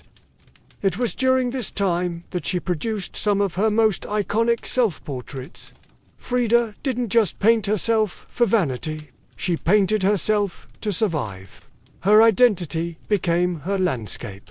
With her body constantly in pain from her accident, multiple surgeries, and a failed pregnancy in Detroit, she turned inward. Her portraits showed her bleeding, fragmented, exposed. Yet her face was always calm, always direct, unapologetic. One of her most powerful works, Henry Ford Hospital, shows her lying on a hospital bed, crying, surrounded by floating symbols of loss. A fetus, a snail, medical equipment, a cracked pelvis. It was raw, graphic, and deeply emotional. A canvas that bled with truth. Back in Mexico, Frida immersed herself in leftist politics. She and Diego welcomed Leon Trotsky into their home while he lived in exile. Frida wore Tijuana dresses, traditional indigenous garments, not just as fashion, but as a political and cultural statement. Her art was never disconnected from her beliefs. Her identity, her body, and her ideology all intertwined in her work. While Rivera was painting murals of revolution, Frida painted its human cost. The body in pieces, the mind on fire, and the self always staring back. In exile and in illness, she became not just a painter of pain, but a painter of resistance. When Frida Kahlo returned to Mexico in the late 1930s, she was no longer just Diego Rivera's wife. She had become something else entirely, a force, an artist whose work radiated with raw honesty, surreal symbolism, and cultural identity. Back in her homeland, she stepped fully into herself. Her Casa Azul in Coyoacán became a sanctuary of color and contradiction. Bright cobalt walls, yellow trim, Aztec statues in the garden, monkeys and parrots wandering freely. The house was a living extension of Frida's imagination. It was a blend of tradition and rebellion, elegance and earth. Here she surrounded herself with pre-Columbian artifacts, exotos, folk art, and revolutionary books. She wore bold Tijuana dresses, wove flowers into her hair, and painted amid the scent of copal incense and the sounds of mariachi on the street outside. This period marked an explosion of creativity. Her paintings became more intricate, more symbolic, and more political. Works like the two Fridas revealed a divided self. One in European dress with a bleeding heart, the other in indigenous clothing, strong and composed. It was Frida's visual autobiography, a portrait of love, loss, and heritage. In 1939, she exhibited her work in Paris, where artists like Picasso, Breton, and Kandinsky praised her fiercely original style. But even among the surrealists, Frida stood apart. When André Breton tried to label her as one of their own, she pushed back. "They thought I was a surrealist," she said, "but I wasn't. I never painted dreams. I painted my own reality." She painted Mexico, not the romantic postcard version, but the living, breathing country she adored. Her work pulsed with symbolism: skeletons, hummingbirds, hearts, thorns, corn, and blood. She honored the indigenous roots of her homeland while unmasking the violence of its past and present. But even as her artistic voice grew stronger, her health continued to decline. Multiple surgeries, infections, and chronic pain became daily realities. Still, she painted through it, propped up in bed, torso bound in corsets, fingers clenched around the brush. Frida had returned to Mexico, not to rest, but to reclaim her power through paint, through politics, and through her fearless embrace of the self. As the 1940s wore on, Frida Kahlo's body continued to betray her. Her spine was deteriorating. Her right leg was constantly infected. She underwent more than 30 surgeries in her lifetime, often in grueling succession. At times, she was bedridden for months, encased in body casts or immobilized by traction devices that stretched her bones apart. But still, she painted. Each canvas during these years became both a release and an act of resistance. Her works grew darker, more defiant. She painted with a clarity sharpened by pain, refusing to hide behind metaphor. In the broken column, she presents herself split down the middle, her body pierced with nails, a cracked ionic column replacing her spine. Yet her face is stoic, her gaze unflinching. Pain for Frida was no longer just a subject. It was her companion, her antagonist, her muse. Her political voice also grew louder. She joined the Mexican Communist Party, marched in demonstrations, wrote fiery letters, and called out imperialism and injustice. When her health no longer allowed her to walk, she appeared at protests in a wheelchair, defiantly holding signs and shouting slogans. In 1953, Frida was given her first solo exhibition in Mexico, a long overdue celebration of her art. But her health was so fragile, doctors told her she couldn't attend. So she did what only Frida would do. She arrived by ambulance, carried in on a stretcher, and placed in the center of the gallery on her hospital bed. Dressed in traditional finery, surrounded by her own work, she greeted guests with tequila, laughter, and that fire still burning in her eyes. Her final paintings were both childlike and harrowing. In Marxism will give health to the sick, she painted herself wearing a steel corset cradled by the hands of Marx, casting away symbols of oppression. Her last known work was a still life of sliced watermelons. One piece bearing the words, "Viva la vida," long live life. Even in the face of death, she remained defiant, joyful, and political. Frida Kahlo's last portraits weren't just self-portraits. They were acts of revolution, painted in pain, but always signed with life. On July 13, 1954, at the age of 47, Frida Kahlo died in the same place she had been born, La Casa Azul in Cayoque. The official cause was listed as a pulmonary embolism, but those closest to her whispered of something deeper. She had been ill, yes, but also exhausted by pain, by surgeries, by the long war with her own body. Just days before, she had attended a political protest against the CIA coup in Guatemala. Weak and wheelchair-bound, she insisted on going, her clenched fist raised in the air. Revolution remained her final heartbeat. Her last diary entry was brief but piercing. "I hope the exit is joyful, and I hope never to return." Frida's funeral was held at the Palacio de Bellas Artes, Mexico's most prestigious cultural institution. Her body, draped in the red flag of the Mexican Communist Party, was watched over by friends, family, artists, and revolutionaries. Diego Rivera was inconsolable. He called her the greatest love of his life, even as his betrayals had nearly broken her. But in the years that followed her death, something extraordinary happened. Frida Kahlo refused to disappear. At first, her name was whispered only in art circles. Her works weren't easy to categorize.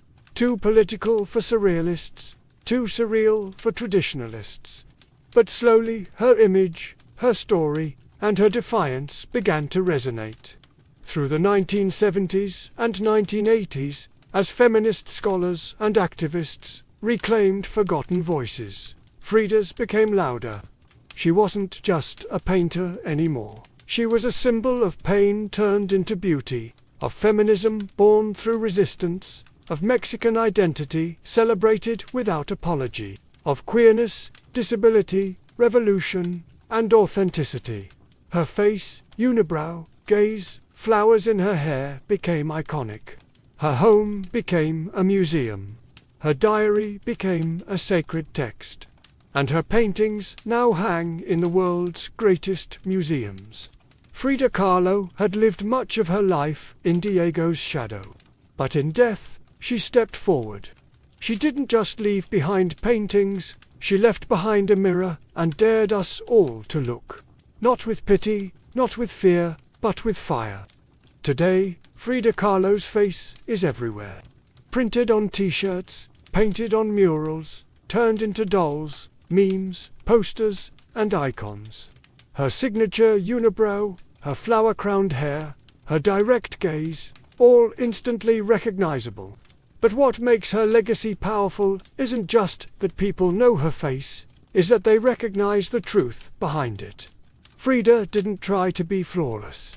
She didn't fit into boxes. She wasn't conventional, and she didn't care to be. In a world that demands perfection, she gave us realness. Raw, messy, vibrant, angry, joyful, contradictory realness. She celebrated what made her different. Her disability, her queerness, her politics, her culture, and turned it into art that transcended borders and decades. She's become more than an artist. She's a global symbol of defiance, feminism, cultural pride, and creative resistance. For queer communities, she's a fearless bisexual icon who lived openly and unapologetically in a time that demanded silence. For women, she's a reminder that power doesn't require permission.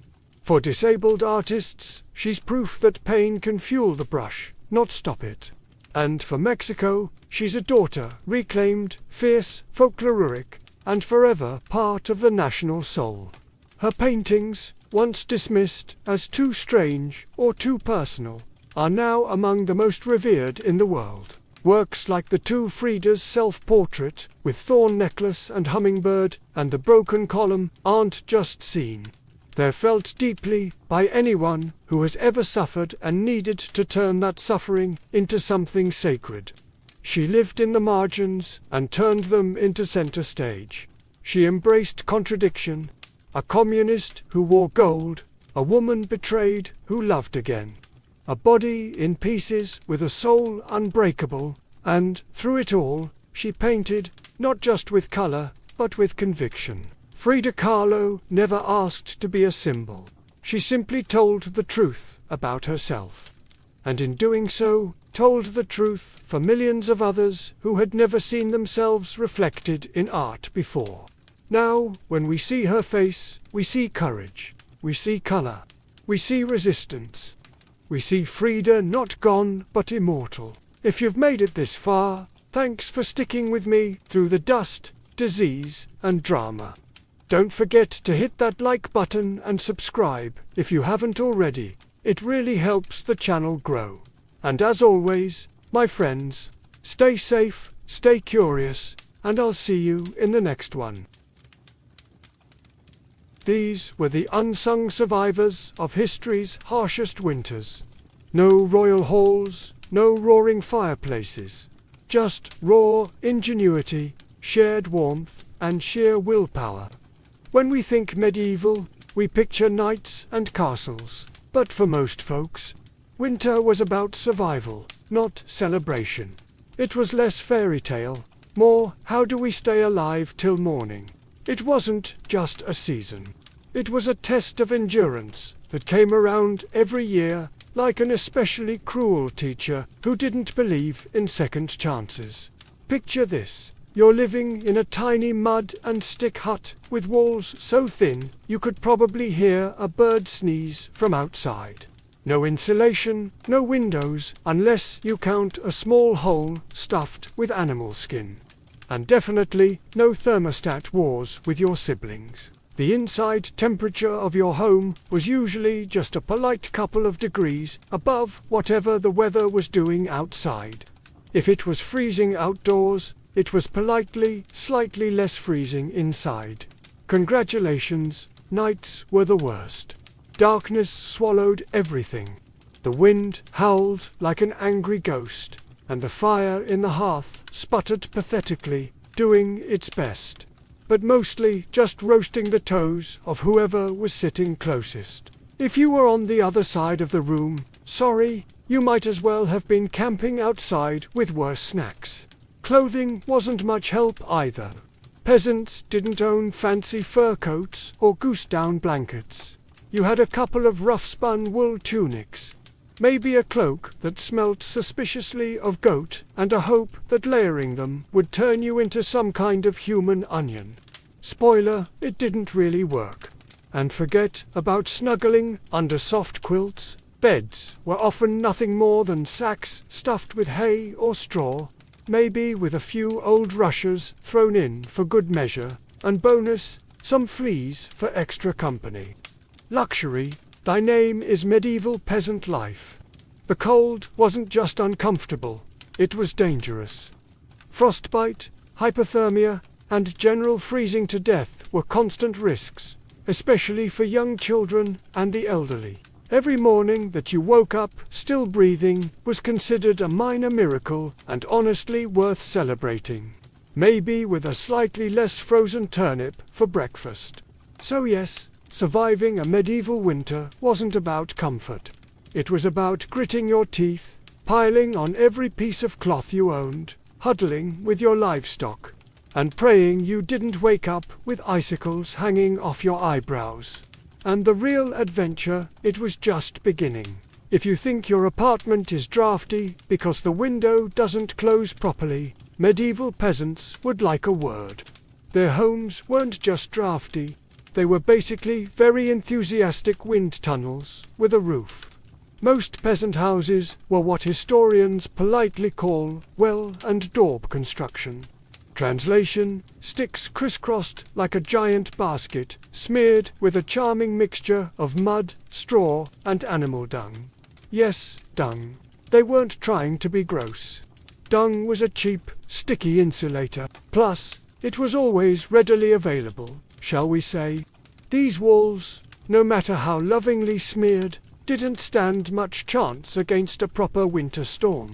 The cold wind found every crack, every gap, and gleefully danced its way into the one-room homes, swirling around and making sure you never got too comfortable. Privacy? Absolutely not. Warmth? Not really. Character building? Definitely. And then there were the roofs. Thatched roofs looked picturesque, sure, but after a few months of rain and snow, they sagged, leaked, and occasionally let in the local wildlife. Nothing says pleasant evening like a squirrel dropping onto your dinner. Windows, if they existed at all, were laughably tiny and usually covered with thin animal hides or wooden shutters. Glass was so expensive that even the lord of the manor probably couldn't afford more than a single tiny pane, and peasants, they were just happy if the wind didn't rip the cowhide right off the wall mid-blizzard. To make matters worse, floors were often just compacted dirt. When it rained or snowed heavily, mud seeped up through the ground. So technically, you could say they had indoor water features. Not that they appreciated it. In winter, every step inside your own home could feel like trudging across a frozen marsh. Cold from below, cold from above, cold from inside. It was a three-dimensional assault on your body heat. But medieval peasants weren't the type to whine. They packed gaps with moss, jammed old rags into the worst drafts, and huddled close to each other. Human insulation at its finest.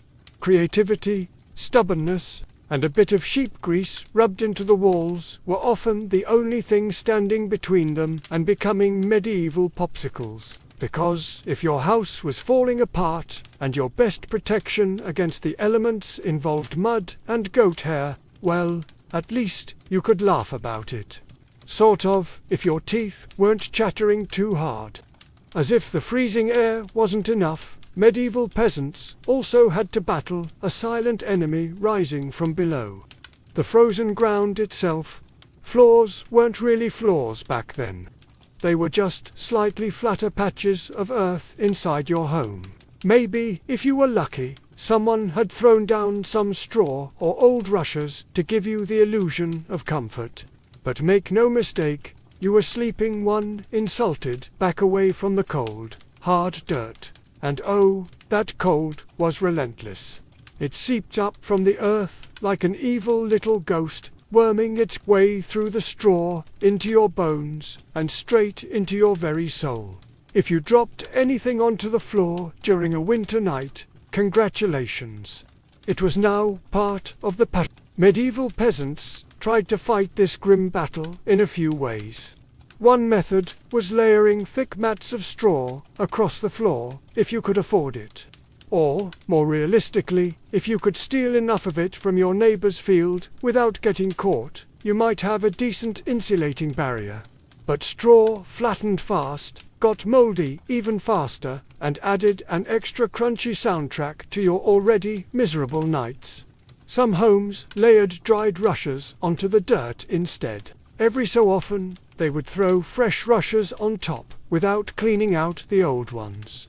Over time, this created a fascinating ecosystem of decomposing plants, fleas, and whatever mystery creatures decided to move in. It was basically medieval carpet padding. If your carpet was alive, slightly damp, and smelled like a wet dog.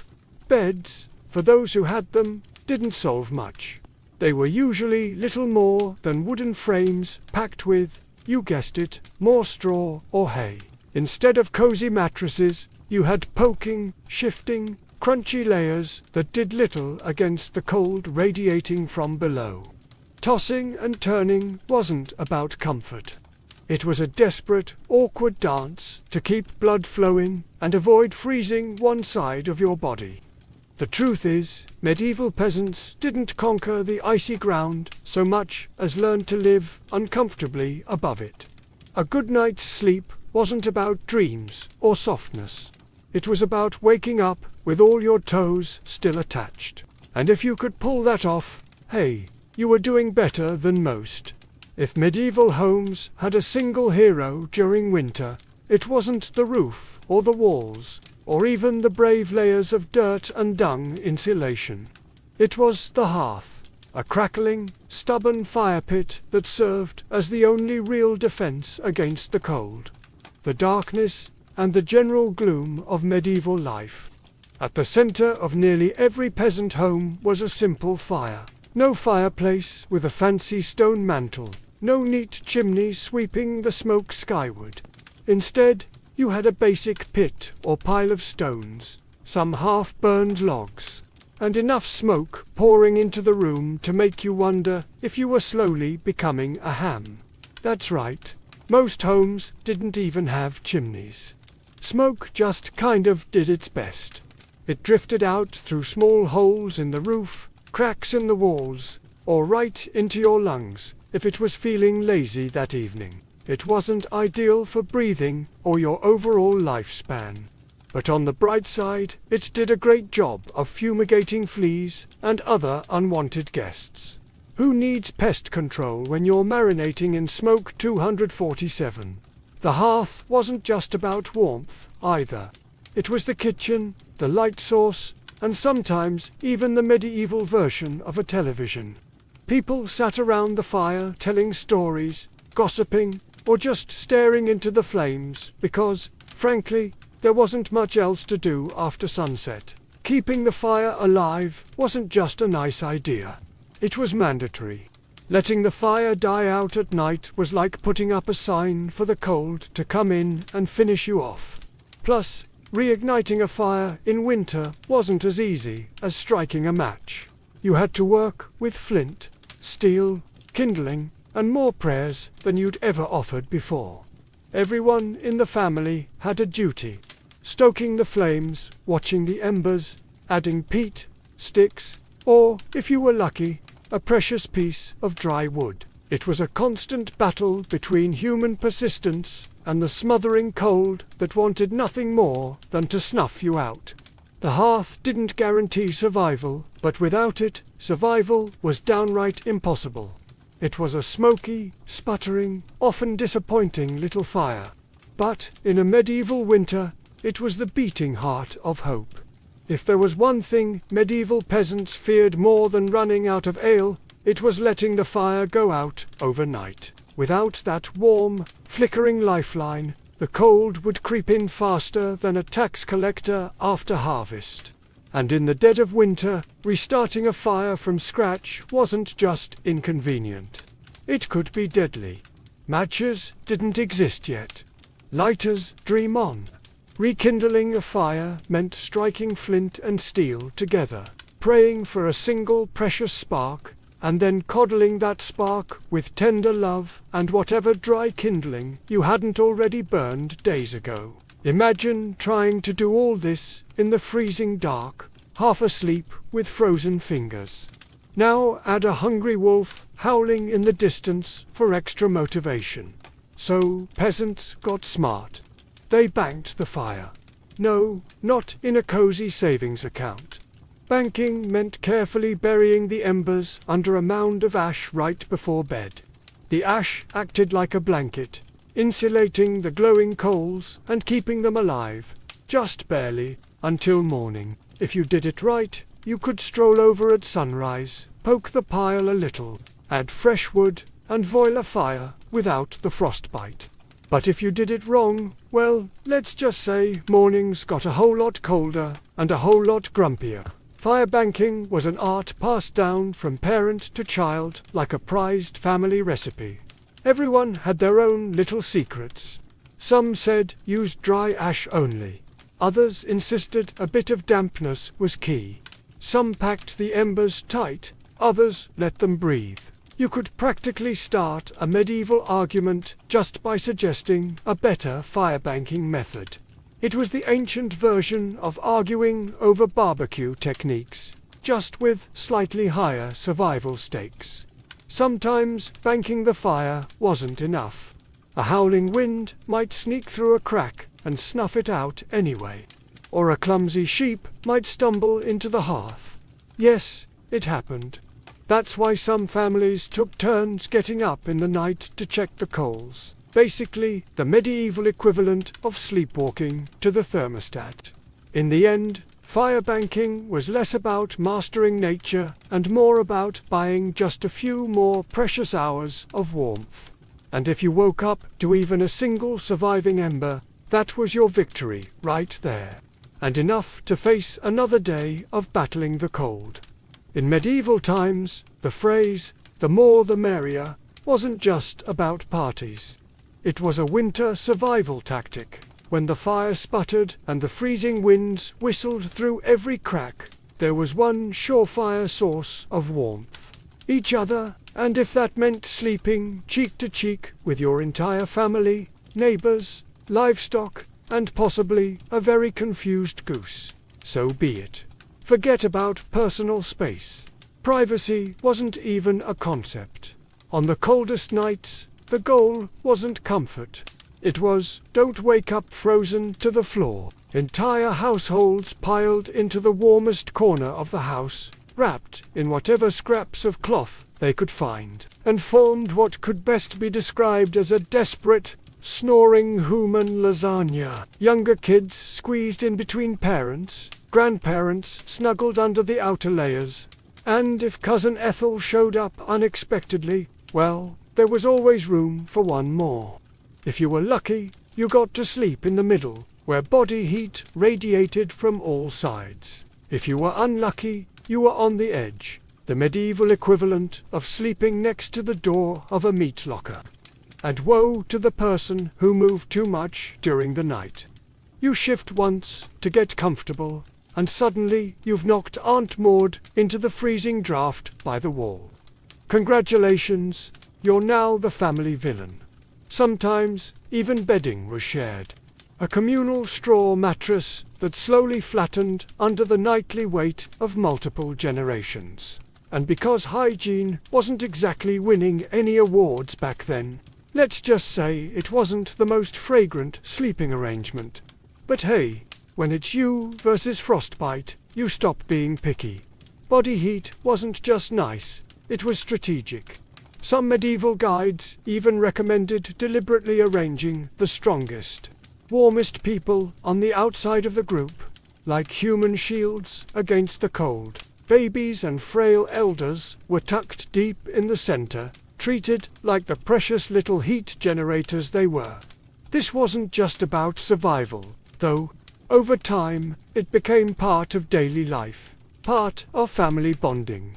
Long winter nights huddled together led to storytelling, singing, and undoubtedly some very interesting conversations muffled under a shared wool blanket. So, next time your sibling steals your blanket or your dog hogs the bed, just remember, at least you're not fighting for elbow space between a snoring uncle and a particularly judgmental goat. If you thought modern roommates were a challenge, medieval peasants would like to introduce you to their winter housemates. Cows, goats, pigs, chickens, basically anything with a pulse and a little bit of body heat. Bringing animals indoors wasn't just a quirky village tradition. It was vital for survival. Livestock generated warmth, and in a poorly insulated HVAC, where the wind howled louder than your stomach, every little degree mattered. Plus, if your goat shared a wall with you, it was slightly less likely to get stolen by a neighbor in the dead of night. 2 birds, 1 stinky stone. At night, the house became a chaotic living furnace. Chickens nested in corners, pigs snorted near the hearth, and cows lounged luxuriously against the walls, chewing cud like they paid rent. It wasn't glamorous, far from it. If you've ever been stuck in a car on a summer road trip with someone who forgot to shower, imagine that. But it's a cow. It's winter, and there's literally nowhere else to go. The smells, legendary by springtime, the perfume of a shared winter was something fierce. You didn't need to light a candle. Your nostrils were already on a wild ride. But medieval peasants developed a selective nose. They didn't complain much because they knew one uncomfortable truth: the more animals inside, the fewer frozen toes in the morning. Certain animals even had prime spots. Cows, being the biggest and warmest, usually took center stage near the family. Goats were allowed closer in for their warmth. And because goats, being goats, would find a way inside anyway. Chickens roosted in rafters or old baskets, and pigs, well, pigs didn't care. They plopped down wherever they pleased, probably right in the middle of the floor. Of course, sharing your bedroom with livestock wasn't without hazards. Imagine drifting off peacefully, only to be rudely awakened by a chicken deciding your hair makes a good perch, or stepping barefoot into something suspicious first thing in the morning. Yes, medieval mornings could be full of surprises. Still, despite the noise, the smells, and the occasional hoof to the ribs, peasants understood the simple math. Cold kills and cows cuddle whether they want to or not. In the battle against winter's icy fingers, a warm, slightly slobbery cow breath was often the deciding factor between life and death. In medieval winters, fashion wasn't about looking good. It was about not dying. Peasants weren't flipping through the latest trends. They were layering up like they were preparing for battle against the Grim Reaper himself. The rule was simple. If you owned it, you wore it. Sometimes all at once. First, the basic undertunic, a scratchy, probably not to clean linen shirt. Over that, a thicker woolen tunic. Then another. If you had it, add some leggings that sagged at the knees. A rough cloak draped over your shoulders. And if you were really lucky, a patched-up sheepskin thrown on top like a prized trophy. Congratulations! You are now approximately 10% warmer and 90% itchier. Boots were a luxury. Many peasants wrapped their feet in layers of cloth or old rags and stuffed them into wooden clogs. If the cold still bit through, well, you just added another rag and hoped you didn't lose a toe. And forget about washing all these layers. Washing your clothes in the middle of winter meant dragging them to a frozen stream, smashing through the ice, and then waiting 2 days for your only shirt to dry. If it didn't just freeze into a tragic shirt cycle, most peasants wisely decided that smelling like a mix of smoke, sweat, and sheep was a small price to pay for not freezing solid. Interestingly, the dirt and grease buildup had a bonus feature: insulation, that grimy layer locked in body heat. It was like a medieval Gore-Tex jacket, just smellier and far less socially acceptable today.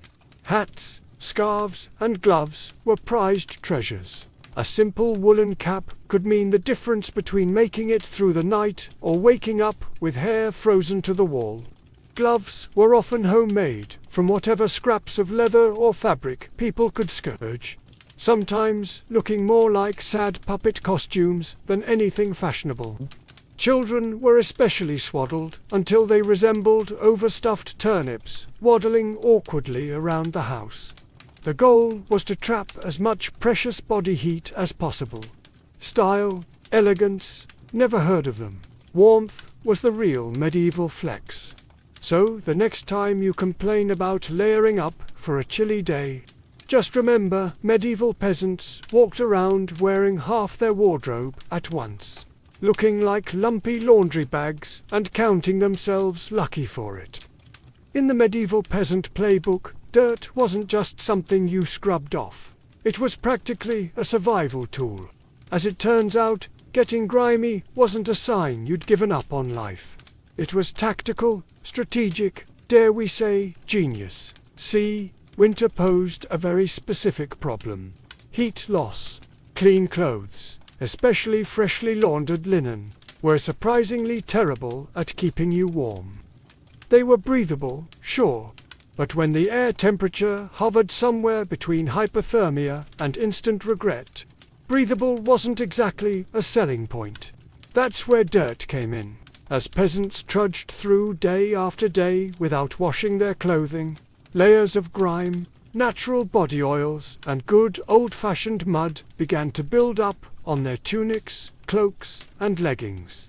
Over time, this natural armor clogged the tiny gaps in the fabric, making clothes more wind-resistant. It was like medieval weatherproofing, just splious. Sure, you smelled like a goat who lost a bet, but guess what? You were warm. In fact, some medieval folks believed that washing yourself too often in winter could actually make you sick. Better to keep that protective holy filth barrier intact. Bathing was rare, laundry even rarer, and soap, when it existed, was reserved for serious occasions, like when the bishop showed up or maybe right before you died. Adding to the strategy, peasants layered their clothes without changing the ones underneath. You just threw your new layer on top of last month's. Eventually, you became a walking museum of the past 6 weeks. Every stain telling the heroic story of that one time I slipped in the mud but didn't die. To outside observers, medieval peasants might have looked and smelled like they had completely given up on hygiene, but the peasants knew better. That grimy, crusty tunic was a thermal shield against death by frostbite. It wasn't glamorous, but neither was freezing to death because you wanted to smell like flowers. Besides, in a world where literally everyone stank to high heaven, you weren't offending anyone. Nose blindness was practically a way of life. So yes, in medieval winters, filth wasn't failure. It was fashion. It was function. And if you had a thick, greasy outer layer by February, you, my friend, were winning at life. If you thought medieval peasants spent their winters tucked into plush feather beds with embroidered quilts, think again. The reality was a bit more rustic, and by rustic I mean let's sleep on a pile of dead plants and hope for the best. Beds in the medieval peasant world were usually a rough wooden frame, if you could afford one, covered with a big sack stuffed full of straw, hay, or old rushes. That's it. No memory foam, no orthopedic support, no 5-star hotel experience. Just a crunchy, lumpy, slightly pokey mess that smelled faintly of barnyard and regret. Every toss and turn in the night brought a delightful soundtrack of crinkling straw and the occasional sharp jab from a rogue stork. Some peasants even skipped the wooden frame altogether and just threw the straw straight onto the dirt floor, creating a luxurious ground-all sleeping experience that modern influencers would probably rebrand as earth-connected slumber. The straw mattresses weren't just uncomfortable. They were temporary. Over time, the straw flattened, grew moldy, attracted bugs, and generally turned into a biological hazard zone. Changing the straw was a big event, usually done a few times a year if you were diligent, or whenever your bed started actively moving without your permission. Rushes were a popular alternative. These long grasses were spread thick on the floor, sometimes mixed with herbs like lavender or rosemary to mask the overwhelming odor livestock aroma of daily life. Fresh rushes smelled lovely for about a day. After that, they became part of the muddy, trampled landscape inside the house, blending seamlessly with dirt, food scraps, and whatever else wandered in. And let's not forget the bedfellows. Fleas, lice, and other charming critters loved straw bedding almost as much as the peasants did. If you woke up scratching more than you slept, congratulations.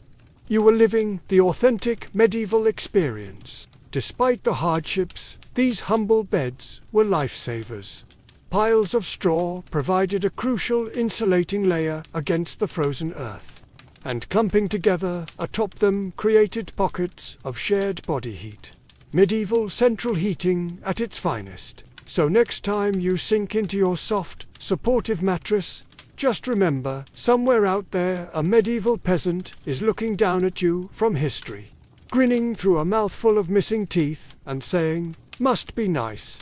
When you live in a house made of sticks, mud, and optimism, you quickly learn that winter breezes aren't just a nuisance.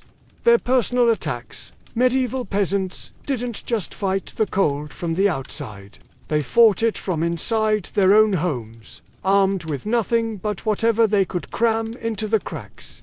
And trust me, there were a lot of cracks. Walls warped, mud crumbled, thatch sagged.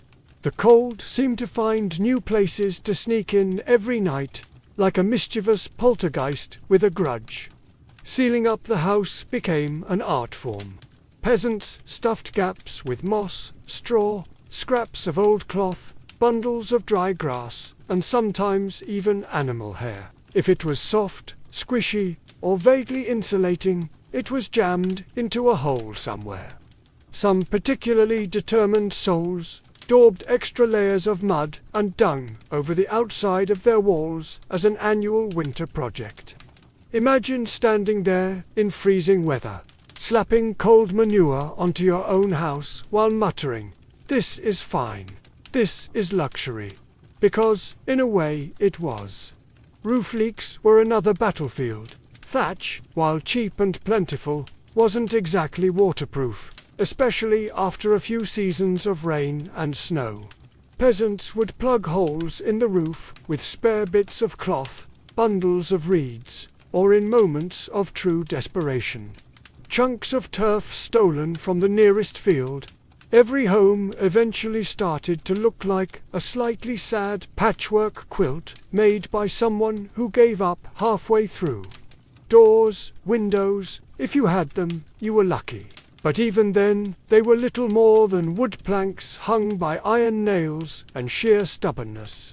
Window holes were often covered with animal hides or thick cloths soaked in animal fat to block out the worst drafts and add a bonus aroma of mystery meat to the living space. Every night was a battle between human ingenuity and the relentless, sneaky cold. One minute you were warm, the next minute a sudden gust would find the one spot you missed, slapping you awake like a frosty hand of doom.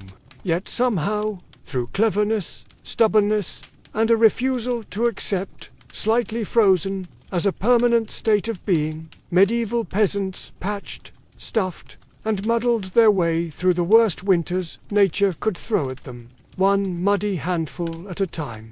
When the cold bites hard enough to keep you awake at night, medieval peasants had a solution.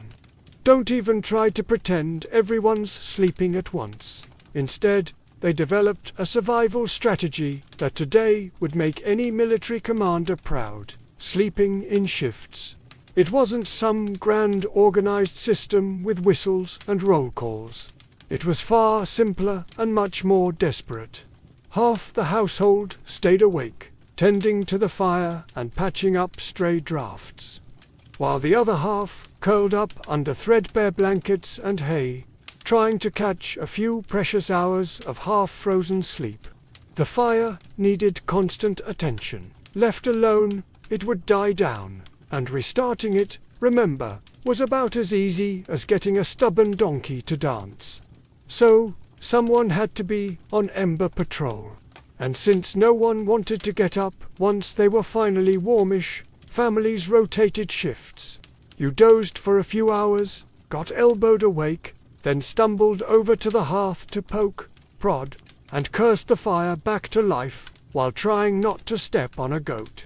The rotation wasn't glamorous. There were no night vision goggles, no late-night snacks, and certainly no 5 more minutes snooze buttons.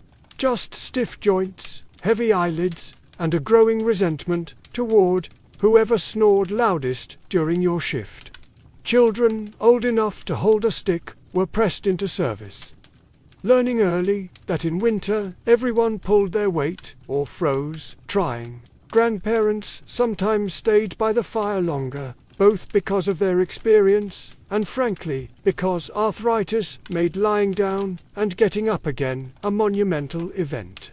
And when it was your turn to sleep, good luck with people moving about, animals rustling, wind battering the walls, and the occasional sharp nudge from a sibling who accidentally rolled over too hard. Getting quality rest was a miracle. Yet, despite the exhaustion, the system worked. Sleeping in shifts meant that there was always a set of eyes and cold, begrudging hands ready to keep the hearth alive. The embers survived, and by extension, so did the family. So next time you grumble about waking up to adjust the thermostat or let the cat out, spare a thought for the medieval peasant squinting into a smoking fire at 3 a.m. wondering if toes were really that important. After all, you know it's cold when you have to think about how you breathe just to stay alive. Medieval peasants didn't just battle the freezing air with cloaks, fires, and creative sleeping arrangements. They even adjusted the way they inhaled and exhaled to survive the night. The problem was simple. Deep, open-mouthed breathing pulled icy air straight into your lungs. In a world where pneumonia could kill you faster than you could say Hail Mary, that was a risk nobody wanted to take. So, peasants learned the art of what you might call survival breathing. Instead of sucking in huge gulps of air like they'd just run a marathon, they kept their breathing shallow, slow, and most importantly, through the nose. The idea was to gently warm the incoming air a bit before it hit their lungs. It wasn't perfect, but it was better than coughing yourself into the grave by February. If you accidentally took a big mouthful of cold air, congratulations. You just bought yourself a ticket to a week of hacking up bits of what felt like your soul with no doctors in sight and grandma treating you with hot onion tea and firm prayers. Some people even tucked parts of their cloaks, shawls, or rags up over their faces while they slept, creating a makeshift breath warmer barrier. Of course, this also meant you ended up with a damp, slightly soggy fabric patch clinging to your mouth by morning. But hey, it beat freezing from the inside out. Children were taught these tricks early on. Parents would scold little ones for panting like dogs indoors during the cold months. And honestly, between strict breathing lessons, itchy wool layers, and sleeping next to an aggressively gassy goat, medieval childhood winters were character building on a whole different level. At night, tucked into straw bedding, under piles of cloaks, and next to a gently steaming cow, breathing became an art form. Slow, steady, nose only, and as minimal as humanly possible, like some grim medieval version of a yoga retreat, only with more frostbite and fewer inspirational quotes. In the grand survival playbook, it wasn't the flashiest strategy, but it worked. One shallow breath at a time, peasants endured another night in the long, relentless war against winter. In the endless battle against medieval winter, peasants discovered an unlikely secret weapon, a full stomach. Turns out, one of the best ways to fight off the cold wasn't another scratchy wolk cloak. It was stuffing yourself with something hearty and heavy right before bed. Calories meant warmth. The more your body had to digest, the more it heated itself up doing the work. It's basic medieval thermodynamics. Eat a heavy meal, generate internal heat, and maybe, just maybe, survive until morning without turning into a peasant-shaped popsicle. So, what did medieval peasants pile onto their plates before a long freezing night? Think thick stews, heavy with root vegetables like turnips, onions, and parsnips. Grains were lifesavers, too. Oat, porridge, barley, GRL, or dense, chewy rye bread. If you were especially lucky, say after a festival day or a generous slaughter, you might even get a hunk of salted pork or a slice of dried sausage thrown into the pot. This wasn't comfort food in the Instagram sense. No delicate presentation, no artisanal garnishes. It was one enormous, vaguely brown meal designed to sit in your gut like a friendly brick, slowly burning through the night and keeping you just a little bit warmer. It wasn't just about eating a lot. It was about eating smart. Foods that took longer to digest provided a slow, steady trickle of warmth. Fatty foods were particularly praised, not just for the energy they provided, but because fat burns slower than lean meat. A belly full of stew, bread, and a questionable amount of lard. Peak medieval winter luxury. Parents made sure even the pickiest children ate heartily. Nobody cared if little Thomas didn't like turnips. You ate the turnips, or you shivered through the night thinking about how much you missed the turnips. Harsh but effective parenting, medieval style. Of course, heavy nighttime eating came with its own hazards. You might be warmer, but you were also risking a night of vivid, bizarre dreams, fueled by a stomach trying desperately to process an entire field's worth of cabbages. Was it worth it? Absolutely. Because, in the end, peasants weren't aiming for a Michelin star meal. They were aiming to survive.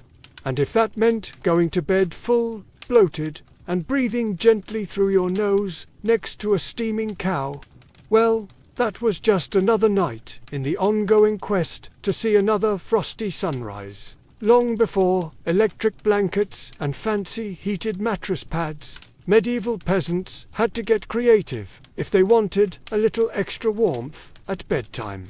And that's how the humble haybox and the ever-glamorous heated stone became winter's unsung heroes. Let's start with the haybox. It sounds rustic, and it absolutely was, but the idea was pure genius. Peasants would take a sturdy wooden box, line it thickly with hay, and use it to store food that had been cooked earlier, keeping it warm for hours. Leftover stew, hot porridge, toss it into the haybox, cover it up, and it stayed hot enough for a late-night snack without needing to risk reigniting the fire. Medieval slow cookers, basically, but peasants didn't just stop at food. They realized if hay could trap the heat from a stew pot, it could also trap the heat from something even better. Rocks. Enter the era of the heated stone. Before heading to bed, someone, probably whichever unlucky child lost the family argument, would grab a flat stone and chuck it into the heart of the hearth fire. After roasting it until it was nearly too hot to touch, a fine line between helpful and third-degree burn, they'd fish it out using a stick or some old tongs. The stone, still radiating blissful warmth, would be carefully wrapped in rags, tucked into an old piece of cloth, or jammed into a clay pot, then slipped under the hay in the mattress or down at the foot of the bed.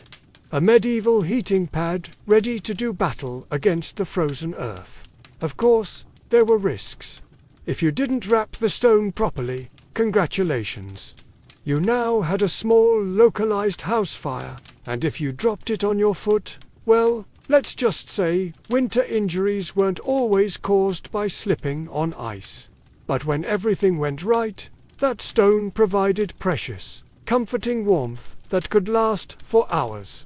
It wasn't luxurious, but when you lived in a half-frozen hut, luxury was defined as not waking up with icicles dangling from your nose. In the grand arsenal of medieval winter survival, a hot rock tucked into some hay might not sound glamorous, But for peasants clinging to whatever heat they could find, it was a tiny miracle. In a medieval peasant's home, the hearth wasn't just where you cook dinner. It was practically a family member. A temperamental, smoky, sometimes uncooperative family member, sure.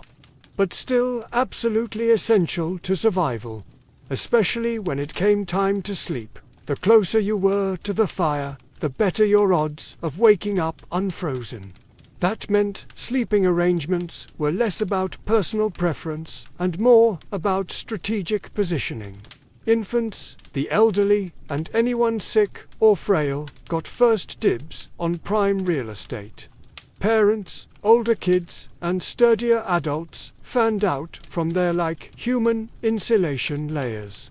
Being assigned a spot close to the fire wasn't just kindness. It was basic survival math. Babies were fragile heat generators, and elders were precious repositories of family knowledge. And let's be honest, the best gossip, protecting them with prime warmth, was non-negotiable. But it wasn't all cozy toasting by the flames. Too close, and you risked waking up with your hair singed or your cloak smoldering suspiciously. Too far, and you were basically camping in an icebox. It was a delicate dance. Stay near enough to bask in the fire's glow, but not so near that you had to explain to your neighbor why you now looked like a half-cooked roast. The fire also didn't spread warmth evenly. It mostly roasted the people directly in front of it, while everyone else fought over the narrow cone of heat like cold lizards jostling for a sunbeam. If you were lucky enough to fall asleep facing the fire, you might have one blissfully warm side, and one side frozen so solid you could probably knock on it. Pets and livestock, of course, muscled in too.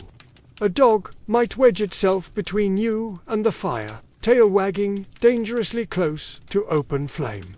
Chickens sometimes perched perilously on hearthstones, clucking softly into the night like tiny, feathery guardians of warmth. Every crackle of the logs, every shift of glowing embers was a tiny promise. You're still alive. You're still warm for now. And so peasants drifted into uneasy sleep, lulled by the fire's pops and hisses, each breath forming small clouds in the frigid air beyond the fire's fragile circle. It wasn't perfect. It wasn't comfortable, but it was life, clinging to warmth by a thread of glowing coals. In the medieval world, no one survived winter alone unless they wanted to become a very stylish frozen statue by January. Survival wasn't just a family affair. It was a village project, a messy, muddy, loud collaboration where everyone's warmth and life depended on everyone else. The peasants knew that in the dead of winter, a strong fire and a pile of hay could only do so much. If your neighbor's house went dark, you noticed. If the smoke from old Tom's hearth suddenly stopped curling into the sky, someone went to check. And not just because Tom owed you a chicken, though that might be part of it, but because community meant survival. Villages had unofficial winter watchers, often the young or the elderly, who couldn't work the fields, but could keep an eye on who was coughing too hard, who hadn't come to barter at the market in a few days, or whose home looked a little too still in the morning frost. These people were the medieval version of neighborhood patrol, minus the reflective vests, plus a lot more sheep. If a family's fire went out, it was a near emergency. A good neighbor would rush over with a glowing coal bundled in rags, or better yet, invite them into their own smoky, overcrowded hut for the night. Yes, it meant squeezing an extra 4 bodies into an already cramped space, but it was better than finding frozen friends come spring thaw. Communal food stores played a role, too. During especially brutal winters, villagers sometimes pulled their last salted meat, grain, and dried vegetables. It was grim charity. No one had much, but a few communal meals could be the difference between staggering into spring or not. Even children understood the stakes. They helped deliver wood, shared embers, and ran urgent messages when someone needed help. No one was too small or too tired when winter came knocking. Sure, medieval villages weren't all sunshine and hugs. Feuds happened, disputes over land, goats, or who borrowed whose good cooking pot never really went away. But when the nights grew deadly cold, old grudges were often quietly shelved. After all, a rival was still worth saving because tomorrow it might be you needing rescue. In the icy heart of winter, the village became one big, stubborn family. Sometimes dysfunctional, often hilarious, always fiercely determined to survive together. One muddy boot, one crackling ember, one frozen smile at a time. When medieval peasants faced the merciless cold of winter, they didn't just pile on cloaks or stoke the fire. They prayed a lot. Because when the wind howled like wolves outside your paper-thin walls and the fire shrank into sullen embers, you wanted every possible advantage, including a little divine intervention. Faith wasn't just a Sunday affair back then. It was woven into every frozen breath. Before crawling under layers of straw and scratchy wool, families would kneel together, offering up hurried prayers to keep the fire burning, the roof intact, and their toes attached by morning. Saints became more than distant holy figures. They were winter's frontline defense. Same, for instance, was called upon to protect against throat ailments. Not a minor concern when one mouthful of icy air could land you coughing up your soul. Saint Nicholas wasn't just the jolly gift-giver of later legend. He was also asked to protect households from sudden ruin during the lean, deadly months. Superstitions wrapped themselves snugly around daily survival. Some families sprinkled a little holy water near the hearth before sleeping, hoping it would protect against evil spirits, or, at the very least, mischievous draughts. Others marked doorways with blessed chalk after certain feast days, pleading for warmth and luck to find their way inside. Candles played a role too. Special vigil candles, often blessed by the local priest or the most pious old woman in the village, were sometimes kept burning throughout the night, a flickering plea against the cold darkness clawing at the walls. And of course, no serious winter prayer session was complete without a few promises. Dear Lord, if you just get us through this night, I swear I'll be kinder to my neighbor, even the one who keeps stealing our turnips.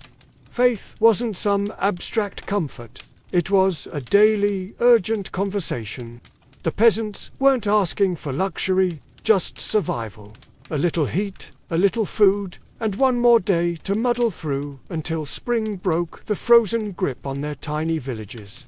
It was simple, raw hope whispered into the smoky rafters, tangled in breathless prayers, and tucked under itchy blankets that somehow carried them through the endless, merciless nights of winter. For all the ingenuity, prayers, and stubbornness medieval peasants threw at winter, the truth was chilling. Sometimes it wasn't enough. And when winter won, it didn't just take a few unlucky souls.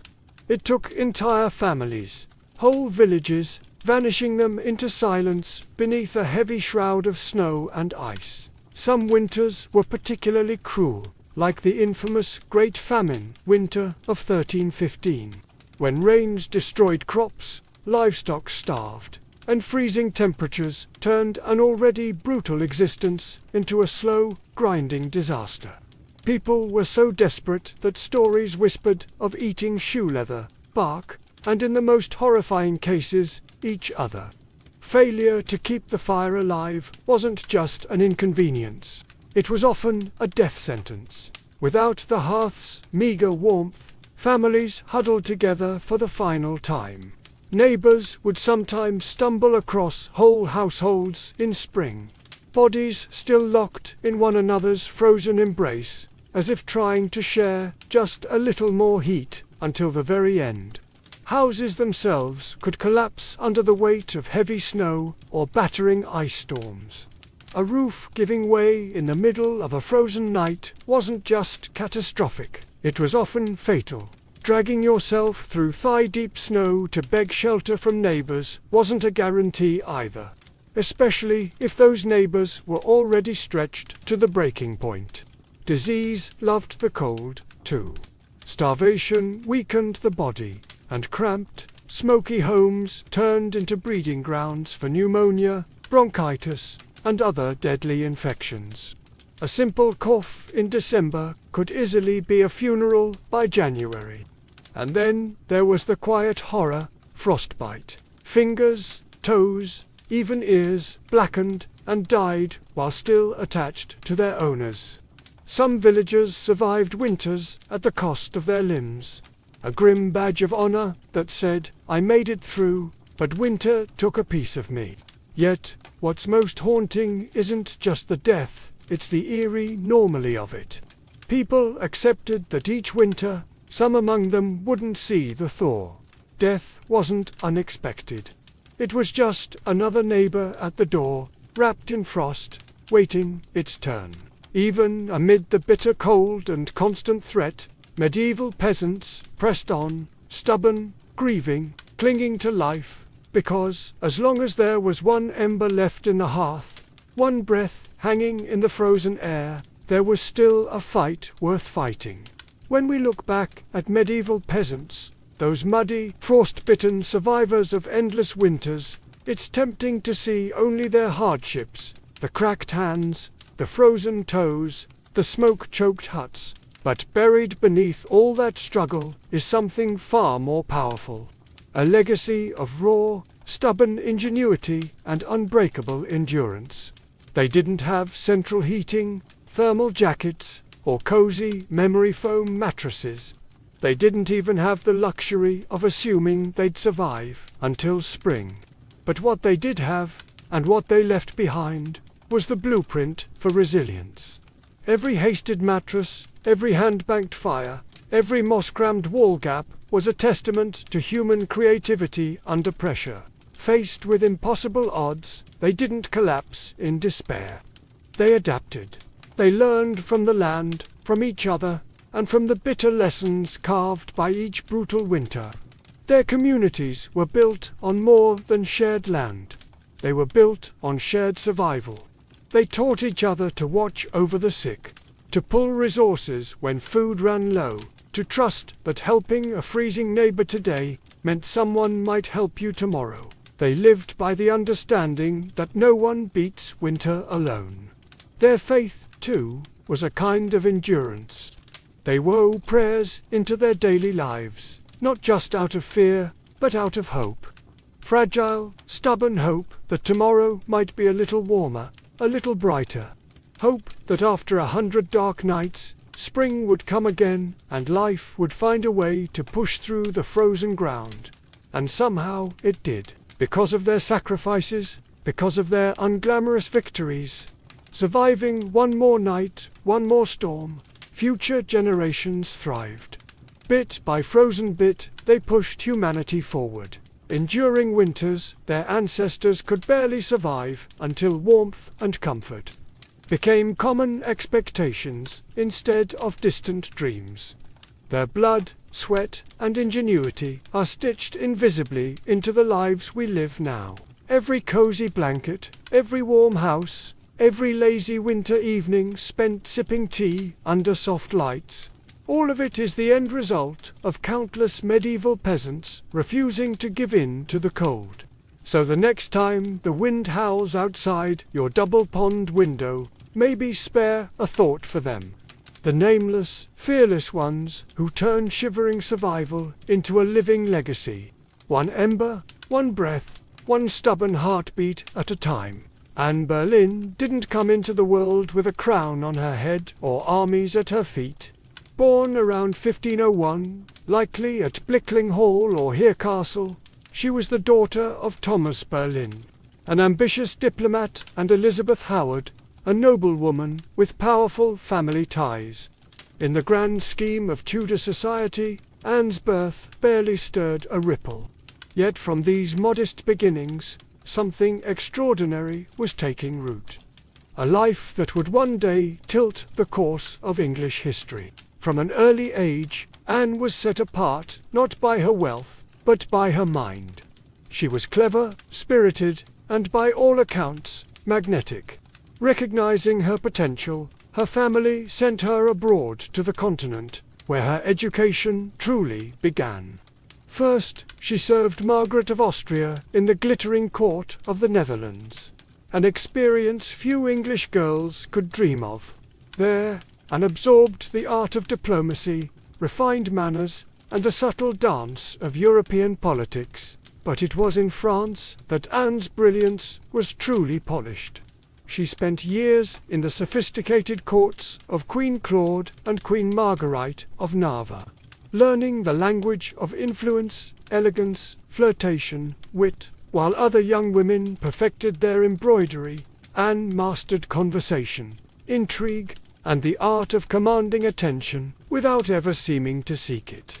By the time she returned to England in the early 1520s, Anne was something rare. A woman who could rival the sophistication of continental courtiers while carrying the ambition of a rising English house. She wasn't a classic beauty. Even her admirers admitted as much, but she was arresting. Dark eyes that sparked with intelligence, a quick musical voice, a way of moving that suggested purpose just barely concealed beneath layers of courtly grace. Anne didn't just enter rooms. She changed their gravity. At a time when a woman's fate was often sealed by birth and marriage, Anne refused to drift quietly into obscurity. She had seen the power that charm and intellect could wield in foreign courts, and she intended to use that knowledge at home. Anne Boleyn was still a young woman then, clever, ambitious, untested. But history was already beginning to stir around her. The girl who returned to England was no longer just Thomas Boleyn's daughter. She was a player in a larger game, one that would soon engulf the crown itself. When Anne Boleyn returned to the English court, she was unlike anyone the nobility had ever seen. In a world full of pale-faced, modest English roses, Anne was a thunderstorm. Electric, unpredictable, impossible to ignore. Her dark hair, bold eyes, and quick, sharp wit set her apart from the gentle, obedient ladies who filled the court of King Henry VIII. At first, she played the role expected of her, a maid of honor to Queen Catherine of Aragon. But even in the Queen's shadow, Anne's presence flickered like a candle too bright to snuff out. She danced gracefully, spoke French with the ease of a native, and laughed with a confidence few women dared display. Men noticed, women gossiped. The court buzzed quietly about the striking Boleyn girl. It wasn't long before she caught the most dangerous attention of all, the king himself. Henry VIII was no stranger to flirtation. His court was a playground of whispered promises and secret liaison. But Anne was different. She didn't swoon at his compliments or fall eagerly into his arms like so many others had. She teased, she challenged, she refused. Henry, a man used to instant adoration, was captivated. The more Anne held him at arm's length, the deeper he fell. Letters passed between them, filled with declarations of love, frustration, longing. Henry offered her the role of royal mistress, the most powerful unofficial position at court, and astonishingly said no. She would not be just another conquest, a forgotten mistress lost to time. If Henry wanted her, he would have to make her his wife. It was a gamble so audacious that it stunned the court. After all, the king was already married. His queen, Catherine, was beloved by the people and fiercely protected by her nephew, the Holy Roman Emperor. The church itself would have to be defied for Henry to claim Anne. But Anne didn't flinch. She had lived in the courts of Europe, where queens wielded soft power from behind lace fans and painted smiles. She knew ambition was a dangerous game, but it was a game she intended to win. Standing in the candle-lit halls of the English court, Anne Boleyn made her choice, not to be merely admired, but to change her destiny and England's forever. What began as an intense flirtation between King Henry VIII and Anne Boleyn soon spiraled into a national crisis. Henry wasn't merely besotted, he was obsessed, and in his obsession, he was willing to tear apart everything England had known for centuries. The king's desire to marry Anne hit a small snag, namely, he was already married to Queen Catherine of Aragon. Catherine, dignified and resilient, refused to quietly step aside. She had been Henry's faithful wife for 2 decades, and in the eyes of God and the English people, she was the rightful queen. Divorce wasn't just scandalous, it was almost unthinkable. But Henry was determined. He convinced himself and tried to convince everyone else that his marriage to Catherine was cursed, because she had once been married to his brother Arthur. Never mind that the Pope had granted special permission for their union years ago. Henry now insisted that his soul was damned unless he annulled the marriage. Anne, for her part, knew better than to appear too eager. She kept herself just out of reach, alternately encouraging Henry's hopes and maintaining her distance. Every glance, every word was measured. She wasn't merely aiming for marriage. She was positioning herself to become Queen of England. The court erupted into whispers and factions. Some noble families eagerly courted Anne's favour, seeing the winds of power shifting. Others clung fiercely to Queen Catherine, horrified at the idea of Anne replacing her. Diplomats wrote desperate letters back to Rome. Foreign monarchs threatened retaliation. Henry's own advisers shifted uneasily, sensing the ground trembling beneath their feet. As months turned into years, Henry's frustration grew. He bombarded the Pope with petitions, maneuvered his lawyers into finding loopholes, and slowly began to realize that the Church would not bend easily. Catherine had powerful allies, including her nephew, Emperor Charles V, the most powerful man in Europe.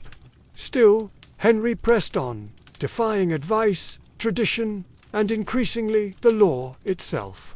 His courtship with Anne had become something far greater than personal desire. It was now a challenge to the very structure of England's political and religious life.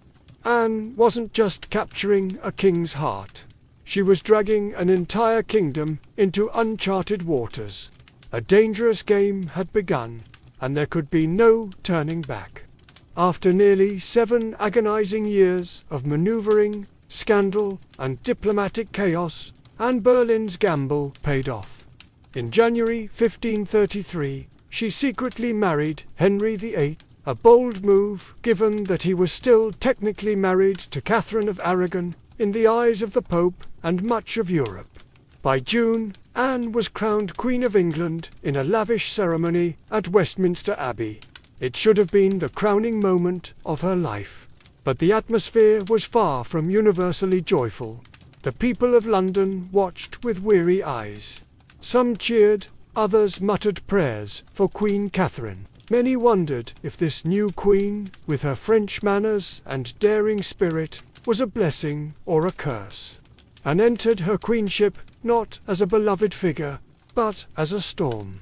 Unlike Catherine, who embodied traditional English values of humility and piety, Anne was dazzling, provocative, and politically savvy. She wore bold colours, commanded the court with sharp intelligence, and made powerful enemies with breathtaking speed. Her position, while seemingly secure, was also terrifyingly precarious. Everything rested on one thing: providing Henry with a male heir. Anne knew this as keenly as anyone. She was not merely Henry's lover anymore. She was the hope of a dynasty. Early in her pregnancy, Anne and Henry were elated, certain the child would be boy. But in September 1533, Anne gave birth to a daughter, Elizabeth. To Anne's credit, she masked her crushing disappointment with grace, insisting the next child would surely be a son.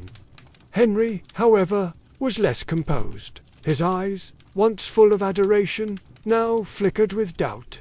Still, for a time, Anne's star burned brightly. She reshaped the English court in her image, elevating her family to unprecedented heights and becoming the first queen in English history, crowned with the sacred oil usually reserved for kings. Her influence was vast. Foreign ambassadors sought her favor.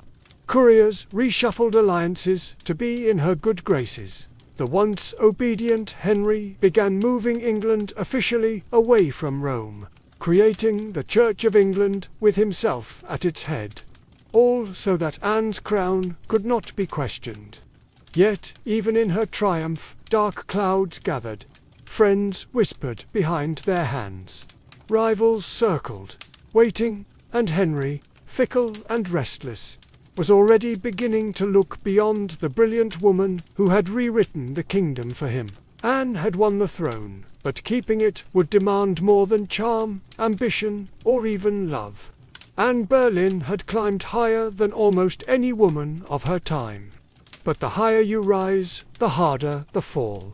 Almost from the moment she placed the crown on her head, the cracks in her world began to show.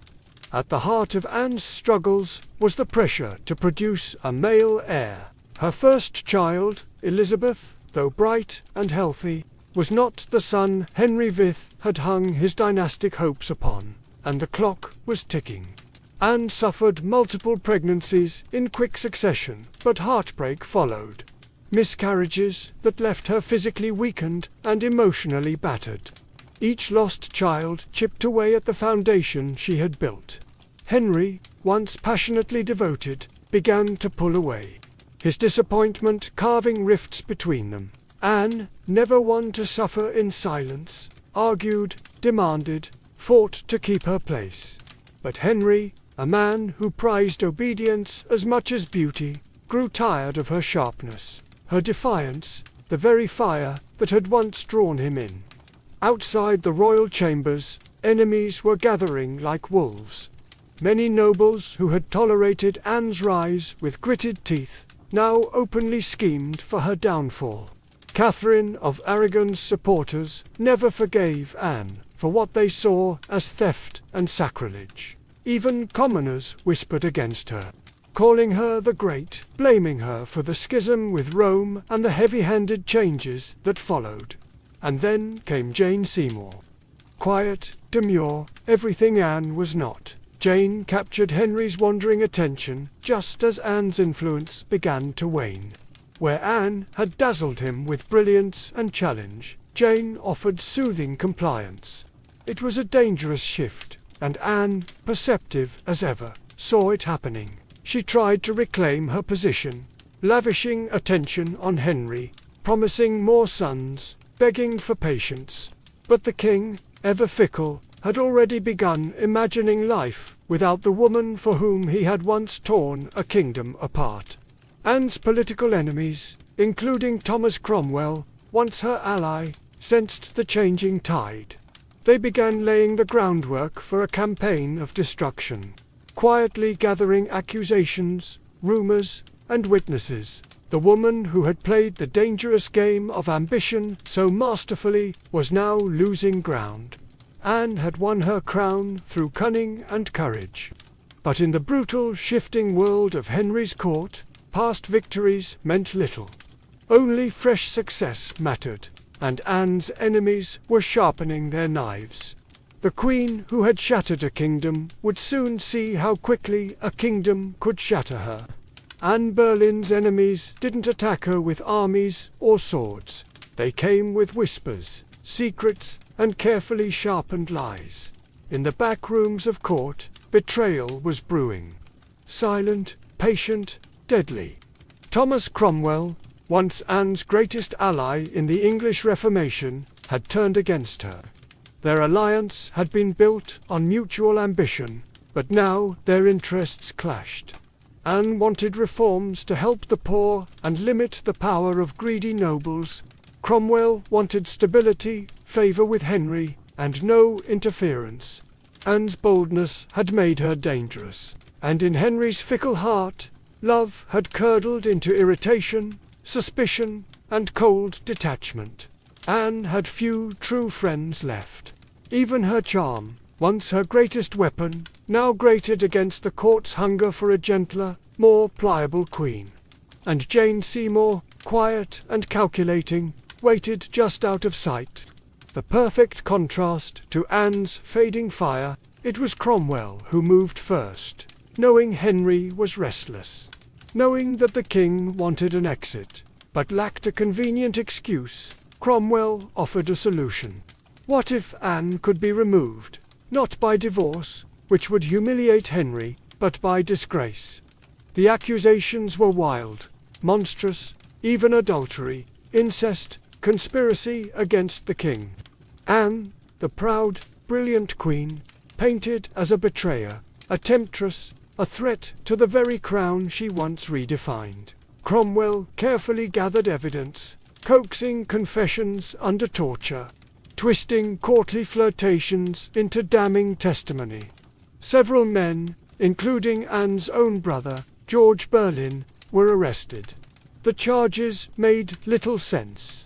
They were riddled with contradictions and impossibilities. But in Henry's court, truth was whatever the king needed it to be.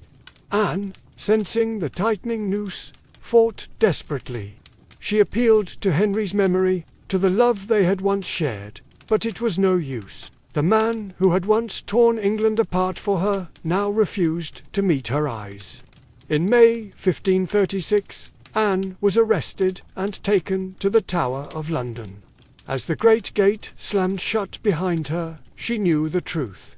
She was no longer a queen. She was a prisoner, a pawn trapped in the brutal game she had once played so masterfully. Betrayal had sealed her fate.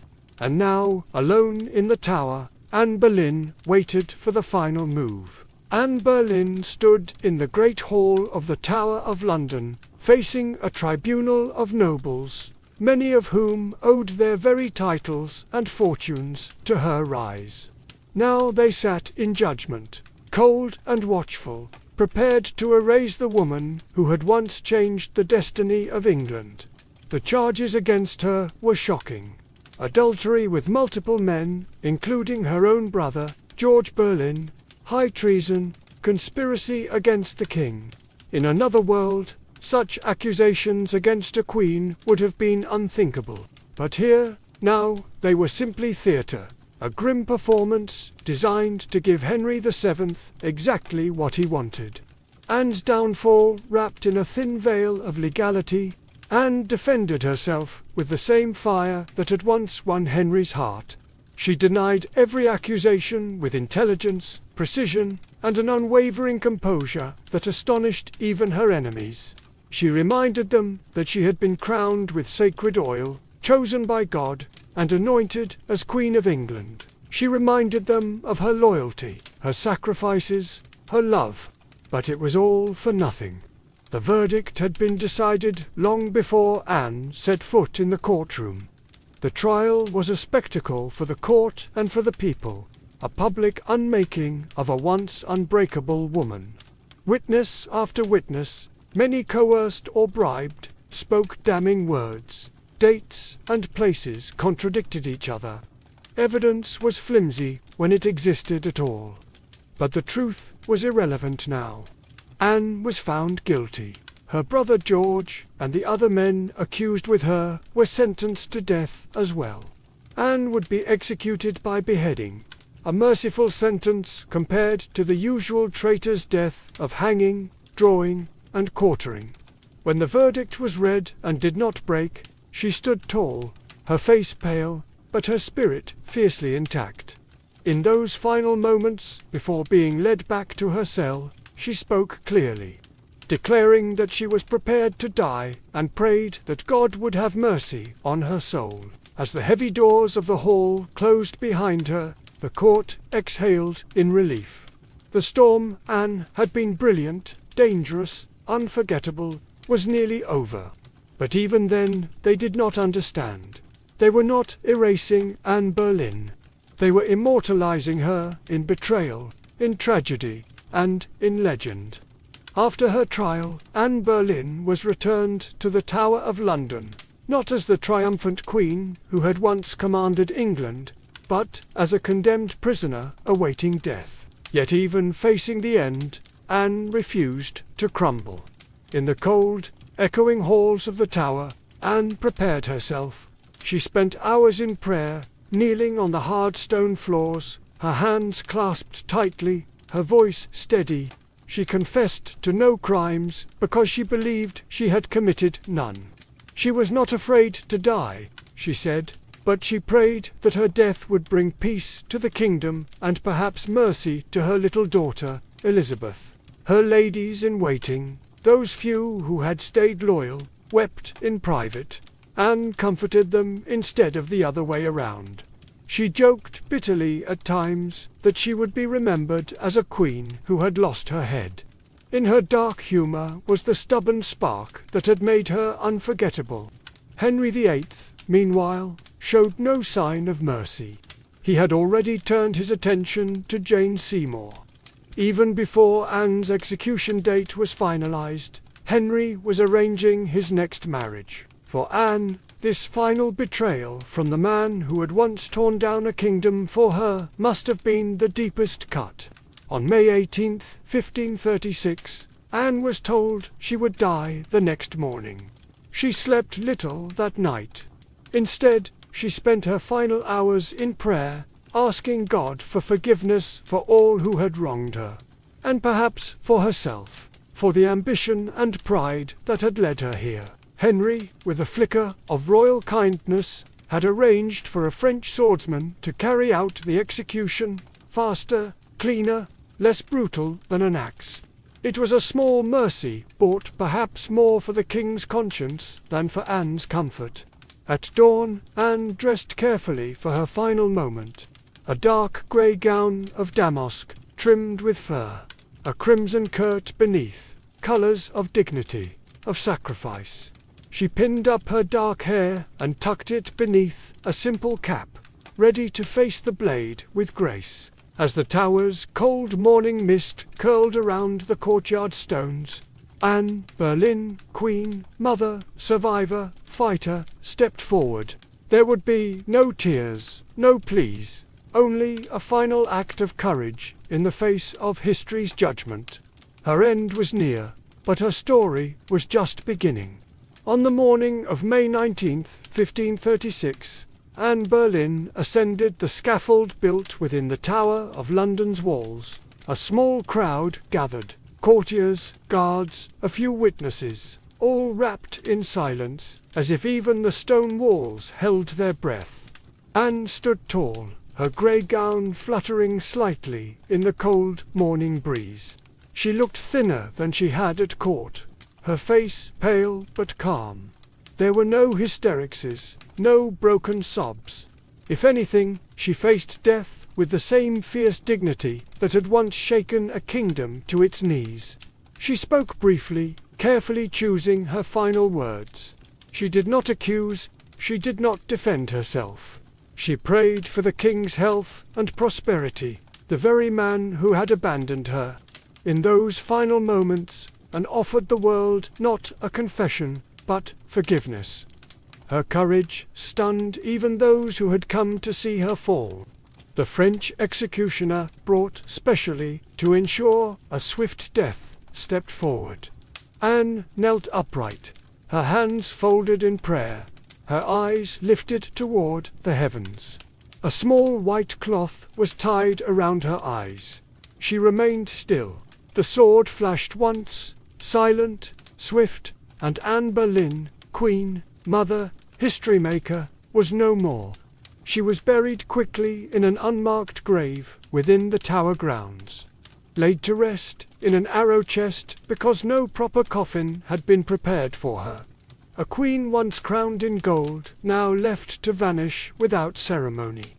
Yet Anne's story didn't end in that cold grave. Her daughter Elizabeth, the child whose birth had once disappointed a king, would rise to become one of the greatest monarchs in English history.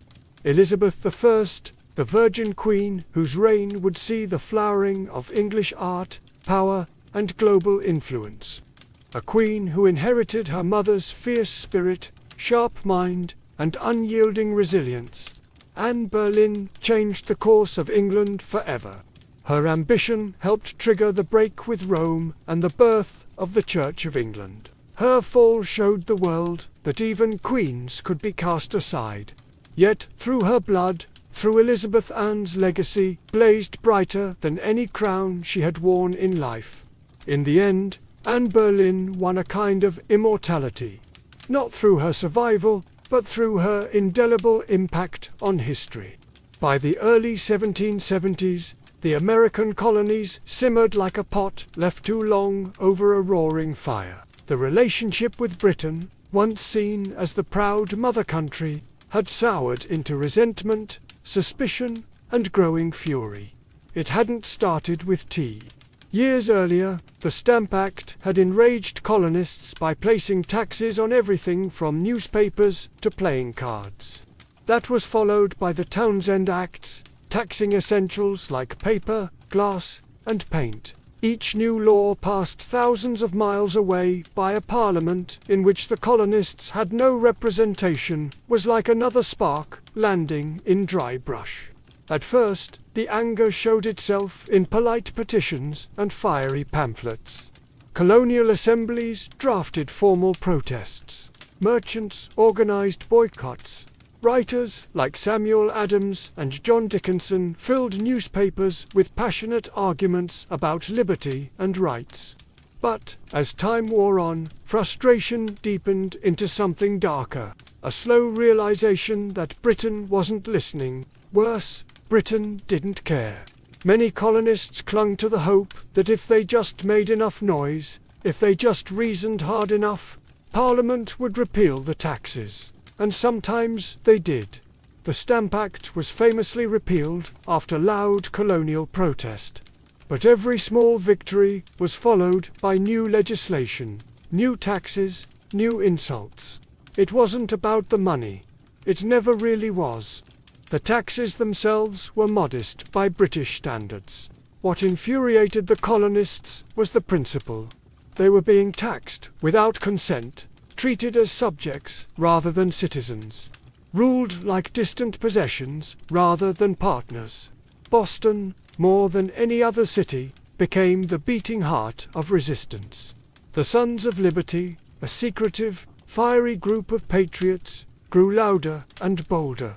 In 1770, tensions exploded into violence when British soldiers fired on unarmed civilians in what became known as the Boston Massacre. Blood had already stained the cobblestones. Trust was a thing of the past. By 1773, the colonies were teetering on the edge. A final insult would tip them into open defiance, and it came not in the form of soldiers or new laws or armies, but in the quiet, seemingly harmless shape of crates stacked with tea. The colonists didn't know it yet, but the night that tea floated in the cold waters of Boston Harbor, the world would change forever. In 1773, Parliament made a critical miscalculation, believing the American colonies would quietly accept cheaper tea. They passed the Tea Act, a law that was supposed to save the struggling British East India Company and incidentally reassert Britain's right to tax the colonies. On paper, it looked like a good deal. The Tea Act allowed the company to sell tea directly to the colonies, cutting out the middlemen, slashing prices, and offering a luxury product at a bargain, a few pennies cheaper. What could possibly go wrong? Everything. Because the problem wasn't the price of tea, it was the principle behind it. The Tea Act left the hated tax on tea firmly in place. Accepting the tea, even at a discount, would mean acknowledging Parliament's right to tax the colonies without their consent. To many Americans, that was unthinkable. A surrender of the liberties they had fought to protect for more than a decade. The news of the Tea Act spread like wildfire through the colonies. Merchants fumed. They saw their livelihoods threatened by a monopoly that would crush local trade. Patriots raged at the hidden message. The Crown still believed it could do whatever it pleased. In Boston, the reaction was especially fierce. Already a city scarred by the Boston Massacre and years of economic hardship, Bostonians recognized the Tea Act for what it was, a trap disguised as a bargain. Refusing the tea became a matter of honor, a litmus test for loyalty to the cause of liberty. Public meetings swelled. Newspaper columns burned with fiery rhetoric. Groups like the Sons of Liberty, led by Samuel Adams and others, organized boycotts, vowing that no East India Company tea would be unloaded, sold, or drunk on American soil. All across the colonies, ships carrying the controversial tea were turned away by local resistance. In ports from New York to Charleston, the message was clear. We will not be bought. But in Boston, fate twisted differently. 3 ships, the Dartmouth, the Ella Lanina, and the Beaver, arrived, anchored in the harbor, and sat there, refusing to leave. Royal officials insisted the tea be unloaded. The colonists refused. A deadlock grew, taut as a drawn boring. The tension was unbearable. A single act would break it, and history would never be the same again. As the British tea ship sat stubbornly anchored in Boston Harbor, the city itself transformed into a powder keg. Every day that passed without resolution tightened the tension. Boston wasn't just resisting. It was preparing for a fight. In taverns, churches, and public squares, angry colonists debated what to do. The Sons of Liberty, led by fiery voices like Samuel Adams, John Hancock, and Paul Revere, moved swiftly to organize resistance.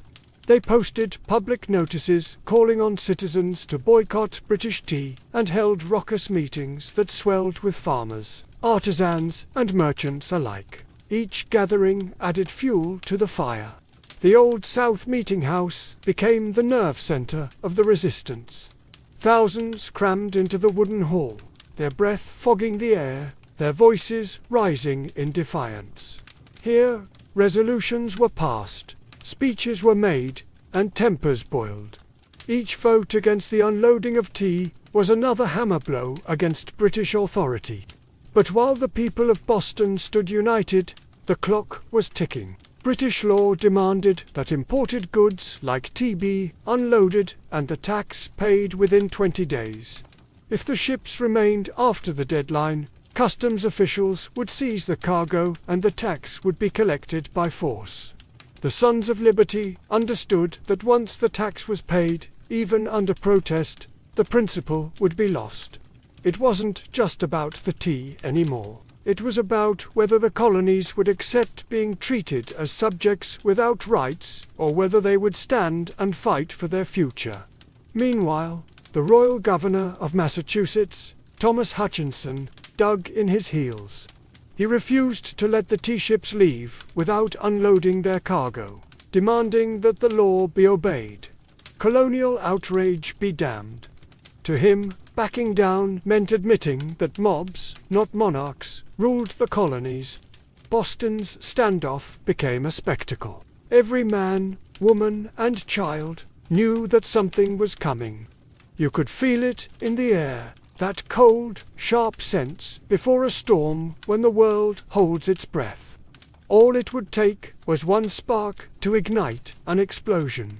And somewhere among the crowded streets and crowded hearts of Boston, a decision was quietly taking shape. A plan that would echo across oceans and empires. December 16, 1773, dawned grey and cold over Boston, a city balanced on the edge of history. For nearly 3 weeks, the tea ships had sat in the harbor like ticking bombs. Now, the final deadline had arrived. According to British law, the tea had to be unloaded and the tax paid within 20 days of a ship's arrival. If it wasn't, customs officials could seize the cargo and British troops could be called in to enforce the law. Everyone knew it. Everyone knew what was at stake. If the tea came ashore, The principle was lost. If the colonists allowed it, even once their cause, their claim to rights and liberty, would unravel. That morning, thousands of Bostonians and nearby colonists packed into the Old South Meeting House, the largest building in town. Some had walked miles through the icy countryside to be there. The meeting was so packed that men spilled out into the streets, straining to hear the fiery speeches echoing through the halls. Samuel Adams, the iron voice of rebellion, presided over the gathering. Speaker after speaker rose to denounce the Tea Act, to cry out against tyranny, to urge immediate action. But even among the defiance, uncertainty hung heavy. What could be done without sparking outright war? How could they stop the tea without opening the floodgates to brutal retaliation? As the afternoon wore on, riders galloped in with grim news. Governor Thomas Hutchinson remained unmoved. The ships would not be allowed to leave without unloading. The tea would be seized, the tax collected, the king's law enforced. The crowd buzzed with fury. The walls of the meeting house seemed to shudder with the force of it. Yet Samuel Adams stood calmly and spoke the words that signaled the end of debate. This meeting can do nothing more to save the country. A simple sentence, that everyone knew what it meant. There would be no more petitions, no more compromises. Action would be taken. Outside, a war whoop cut through the gathering gloom. The signal, men disguised themselves quickly, smearing soot on their faces, donning blankets and feathers in crude imitation of Mohawk warriors. It wasn't about fooling anyone. It was about creating a symbol, a message no one could mistake. The deadline had passed. Boston would answer, not with words, but with defiance. As twilight deepened over Boston on December 16, 1773, the quiet streets began to stir. Figures moved through the shadows. Ordinary men cloaked in rough blankets, their faces blackened with soot, some adorned with feathers. They weren't trying to fool anyone into believing they were real Mohawks. Their disguise was symbolic, an act of shedding their old identities, of taking a stand as something new, something fierce. By the dozens, they made their way to Griffin's Wharf, where the 3 tea ships, the Dartmouth, the Eleanor, and the Beaver, lay anchored. The harbour water churned cold and dark beneath them, thick with a sharp bite of winter air. There was no shouting, no drunken chaos. This was not a riot. It was a mission carried out with calm, ruthless precision. Armed with hatchets and clubs, the disguised colonists swarmed the ships, overwhelming the few crew members still aboard. No harm came to the sailors. They were pushed aside, watched in silence as the operation began. Men split open the wooden chests with practiced blows, the fragrant smell of fresh tea spilling into the cold night air. Others heaved the crates overboard, their heavy splashes echoing across the still waters of the harbour. Chest after chest, 342 in total, was broken and dumped until the black water swirled with thousands of pounds of tea leaves. Spectators watched from the wharf, silent AD. British guards stationed nearby made no move to intervene. Whether from confusion, sympathy, or fear of escalating violence, remains unclear. Some accounts suggest that even among British loyalists, there was an understanding. Something had shifted, and there would be no stopping it tonight. The discipline was extraordinary. No cargo was stolen. No one raided the ships for valuables. Only the tea, the hated symbol of British oppression, was targeted. In a town where hunger and hardship were daily realities, the men could have easily turned the protest into an excuse for looting. They did not. When it was over, the harbour resembled a great swirling cauldron filled with torn chests and soaking tea leaves. The smell of the sea mixed with the sharp tang of smashed tea, filling the night air with a strange bittersweet scent. The work was done. Silently, the men disappeared into the night, vanishing into the alleys and back streets of Boston. They left behind no names, no leaders, no claims to fame, only the unmistakable mark of revolution. As the last broken crates bobbed in the dark water, Boston stood still, almost holding its breath. The Boston Tea Party wasn't a riot, a brawl, or a drunken spectacle. It was something far rarer, an act of cold, deliberate defiance carried out under the cloak of night. The harbor was transformed into a giant, swirling teapot. Thousands of pounds of East India Company tea floated in great mats on the water, staining it black. Some colonists, curious and rebellious, scooped handfuls of soaked leaves from the harbor, only to be chastised by the Sons of Liberty patrolling the docks. Nothing was to be salvaged. No one would profit from this night's work. This was principle, pure and simple. The town woke the next morning to the smell of salty tea hanging heavy in the air. News spread like wildfire. Word of mouth, letters, broadsheets. By midday, everyone from apprentices to merchants knew what had happened, and opinions split fast. Among patriots there was pride, a fierce, swelling pride, that ordinary men had stood up to the mightiest empire in the world and struck a blow for liberty. Among loyalists and moderates there was horror. To them, the destruction of property was reckless, dangerous. Had the colonies crossed a line they couldn't walk back from, Governor Thomas Hutchinson raged in his mansion, furious not only at the destruction, but at the message it sent. If the king's authority could be defied so brazenly in Boston, where else might rebellion spark? British officials were stunned. They had expected protests, boycotts, maybe another riot like those that had broken out over the Stamp Act. They hadn't expected organized, disciplined revolutionaries to calmly destroy tens of thousands of pounds of royal property without so much as breaking a window. The ship's captains, the Dartmouth, the Elena, the Beaver, could only watch helplessly as their cargo disappeared beneath the waves. In the official ledgers, the night's loss would be tallied at over £10,000, British pounds, a fortune. But the real loss wasn't measured in pounds sterling or ruined tea. It was measured in trust, in loyalty, in the fragile illusion that Britain still ruled her colonies with consent. The night the tea sank, something deeper rose to the surface. A shared undeniable truth: the age of peaceful protest was ending. A reckoning was coming, and Boston was ready. When word of the Boston Tea Party crossed the Atlantic and reached London, the reaction was swift and furious. To British officials, it was not simply a protest, it was rebellion, an open, mocking challenge to royal authority that could not be ignored. King George III, upon hearing the news, was said to have grown cold with anger. Parliament, already frustrated by years of colonial disobedience, exploded in outrage.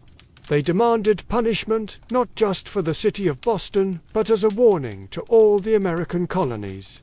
The result was a series of laws so harsh they were quickly nicknamed the Intolerable Acts in America. The first blow came swiftly: the Boston Port Act.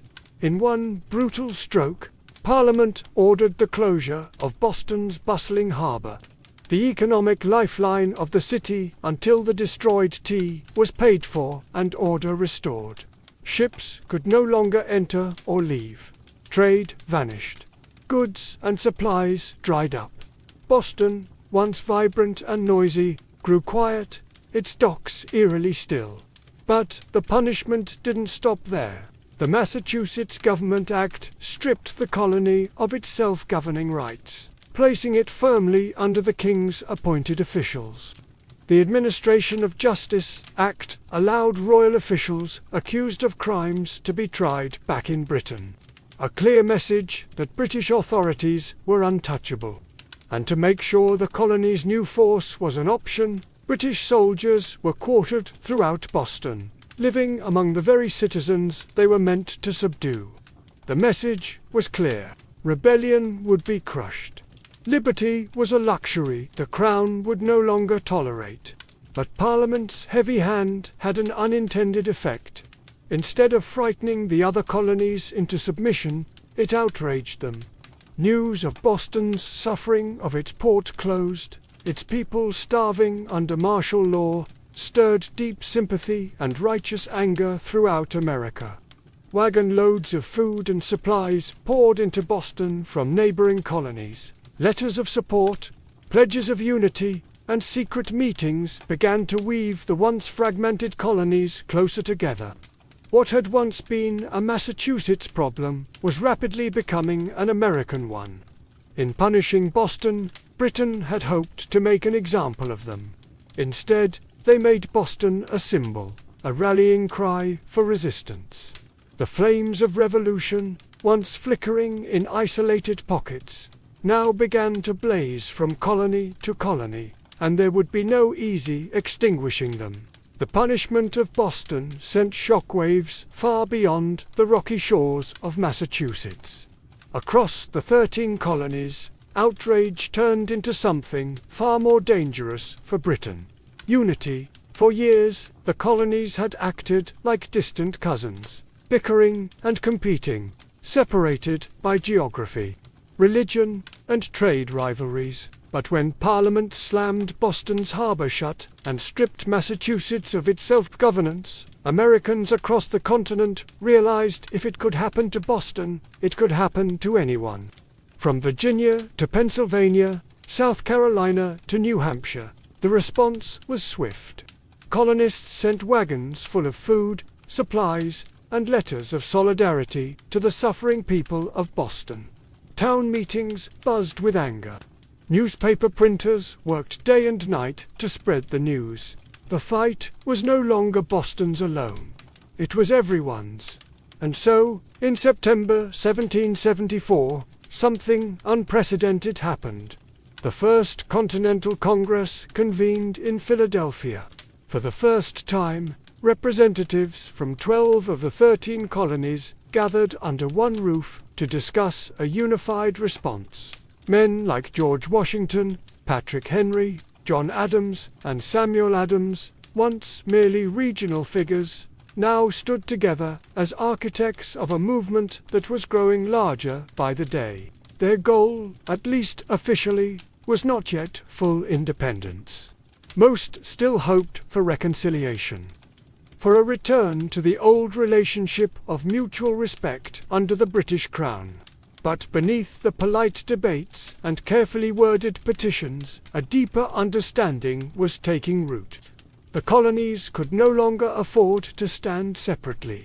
At the Congress, they agreed to a sweeping boycott of British goods. They pledged mutual support in the face of further British aggression, and they made it clear any attack on one colony would be considered an attack on all. In taverns and meeting houses across the continent, ordinary people began using words that had once been whispered only in private. Unity, resistance, liberty. In bringing the hammer down on Boston, Britain had imagined it would crush rebellion. Instead, it had welded the colonies together into something far more dangerous. A people who, despite their differences, were beginning to think of themselves not as scattered provinces, but as Americans. The winds of revolution were no longer just stirring. They were gathering into a storm, and it was too late for Britain to stop it. The night the tea sank into Boston Harbor, it wasn't just crates that were destroyed.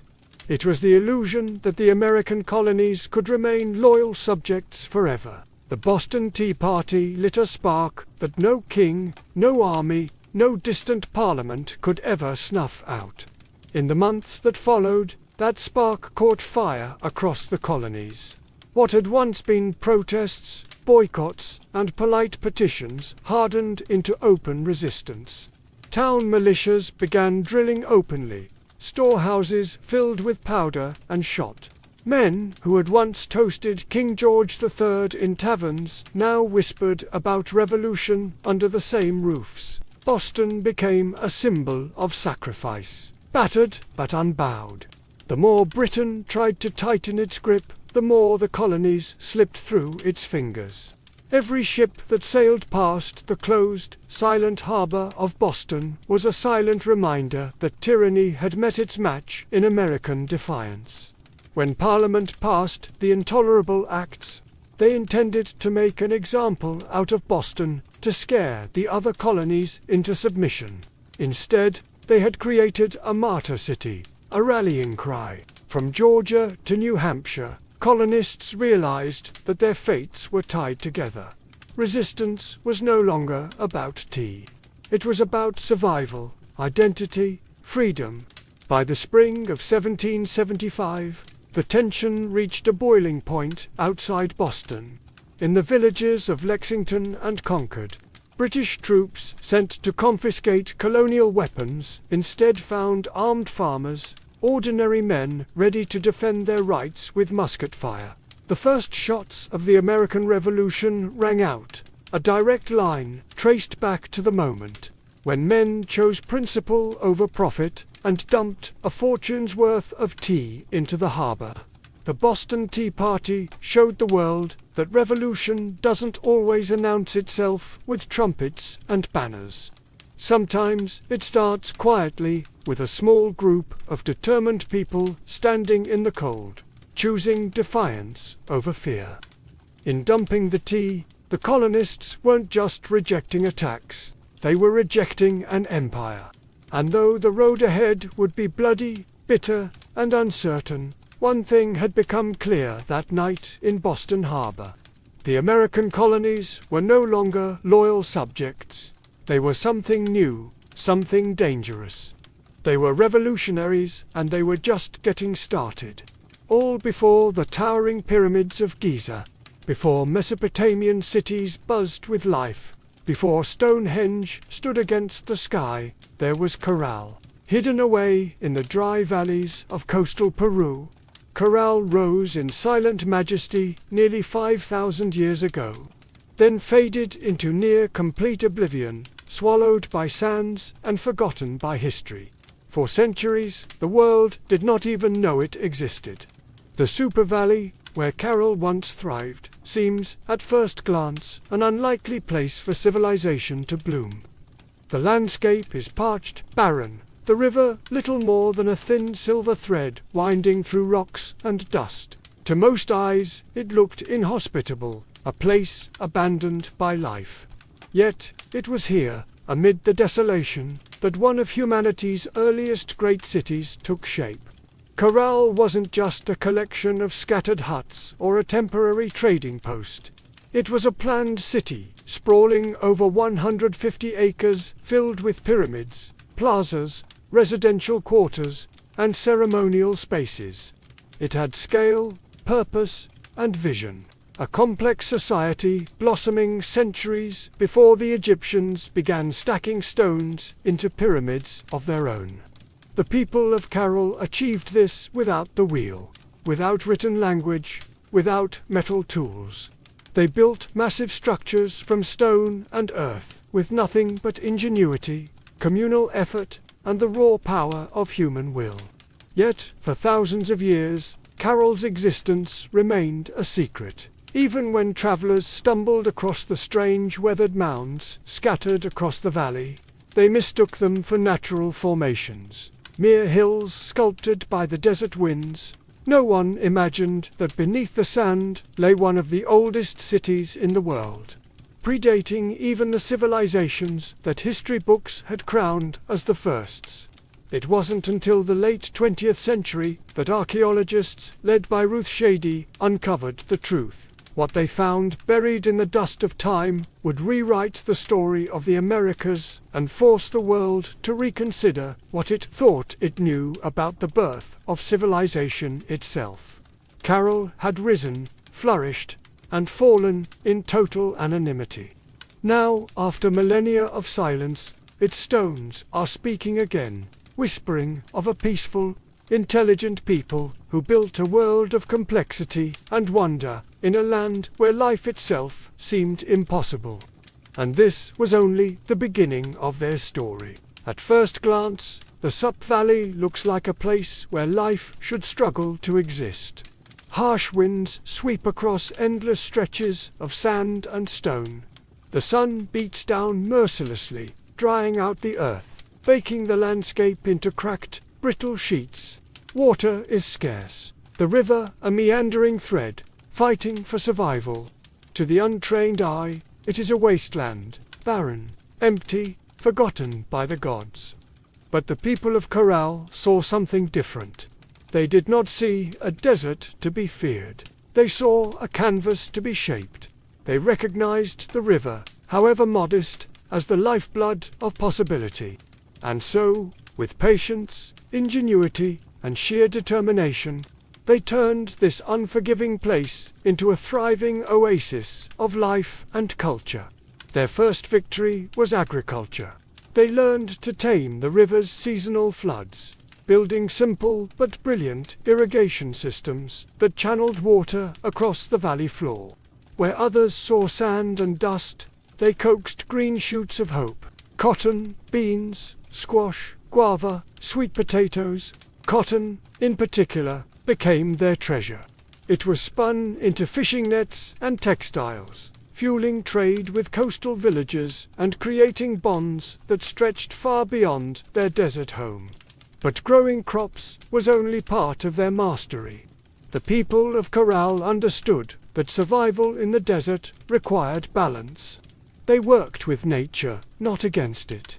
They built their homes and plazas from stone and earth, designed to withstand both scorching heat and the rare, punishing rains that occasionally swept through the valley. They studied the stars and seasons, planning their harvests with the precision of master astronomers. Trade became the veins and arteries of Corral's economy. Dried fish, cotton, fruits, and handmade goods flowed up and down the coast. In exchange, Corral received exotic goods, colorful shells from the Pacific, rare stones from the Andes, ideas from distant peoples. They were not isolated. They were connected. In a land where survival seemed impossible, Corral thrived through intelligence, innovation, and community. They didn't conquer the desert with brute force. They partnered with it, learning its rhythms, respecting its power, building a society that was not just functional, it was extraordinary.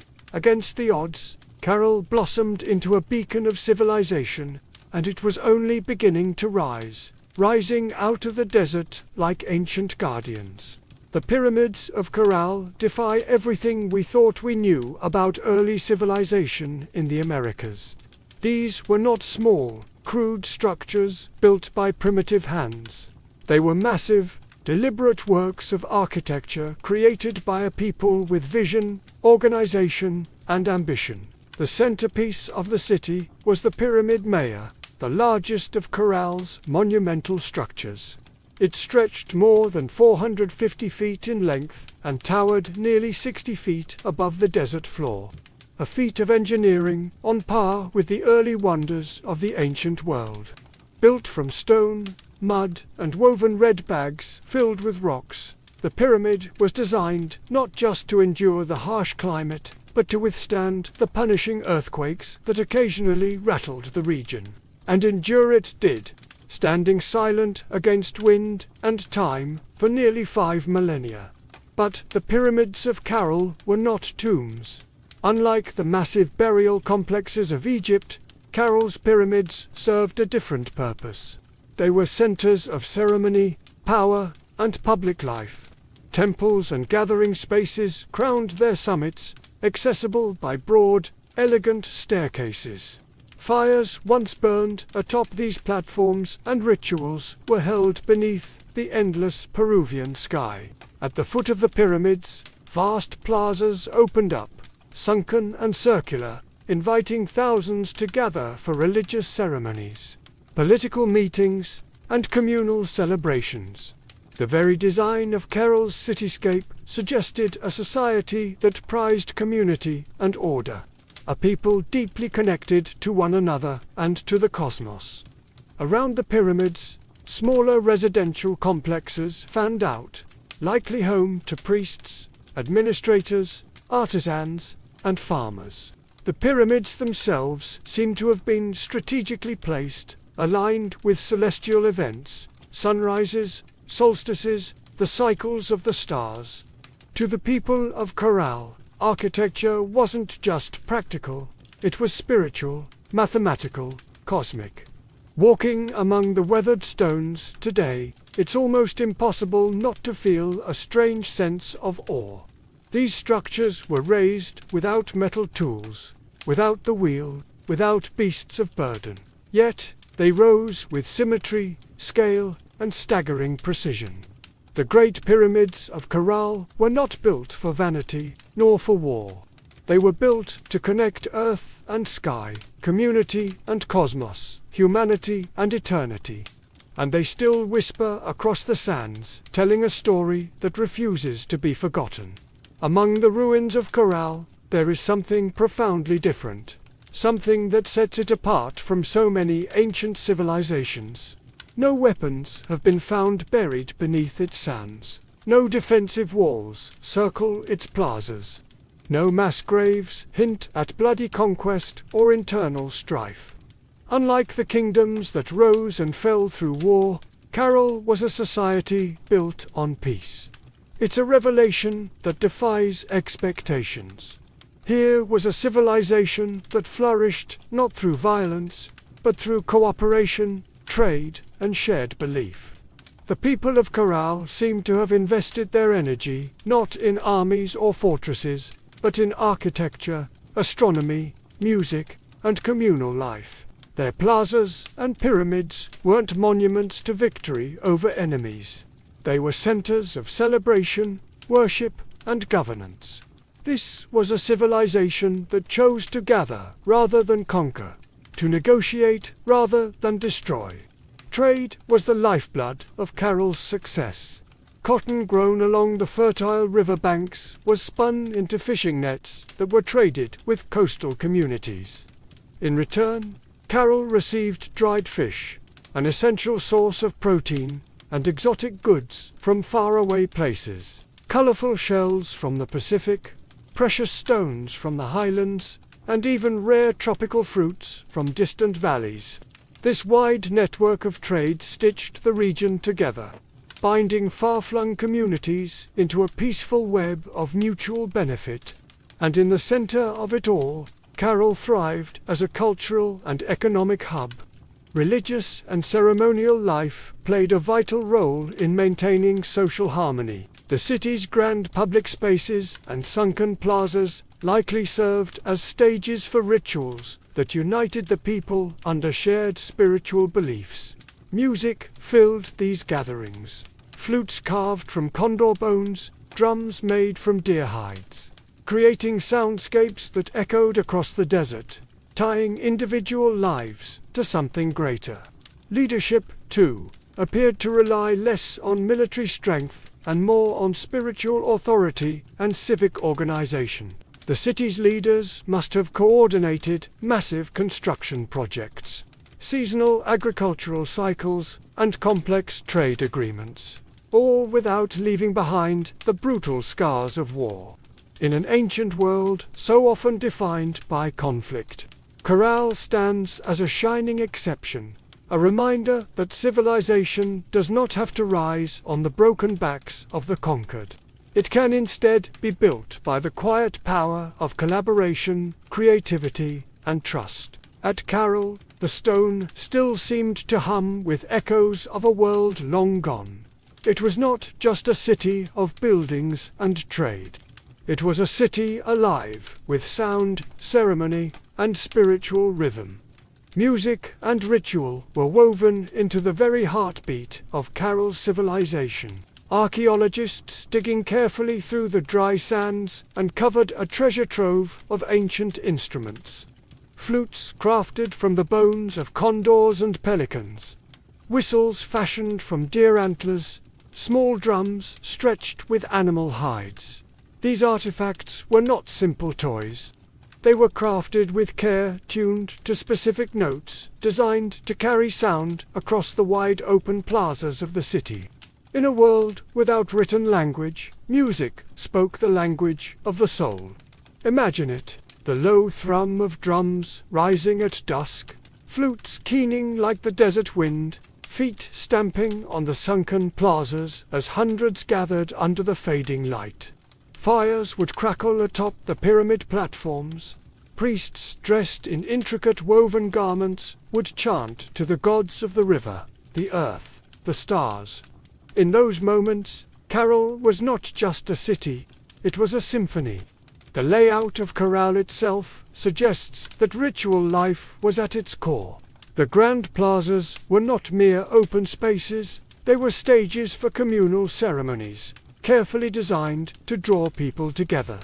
The sunken circular courts acted like ancient amphitheaters, focusing sound and sight onto the rituals performed at their centers. And above them all, the pyramids loomed, not as tombs, but as sacred mountains built by human hands, linking the earth to the heavens. Rituals likely marked the turning of the seasons, the cycles of planting and harvest, the movements of the stars. Music was not just entertainment, it was a bridge between people, between nature and the divine, between the known and the mysteries beyond. No violent murals, no terrifying gods of war, no bloodthirsty sacrifices. In Corral, the spiritual world seems to have been one of harmony, celebration, and reverence. Even today, when the desert wind whistles through the ruins, you can almost hear it. The faint strains of ancient music, the forgotten songs of a people who found beauty, meaning, and connection in the heart of the harsh, endless sands. Carol wasn't just a place of music, trade, and ritual.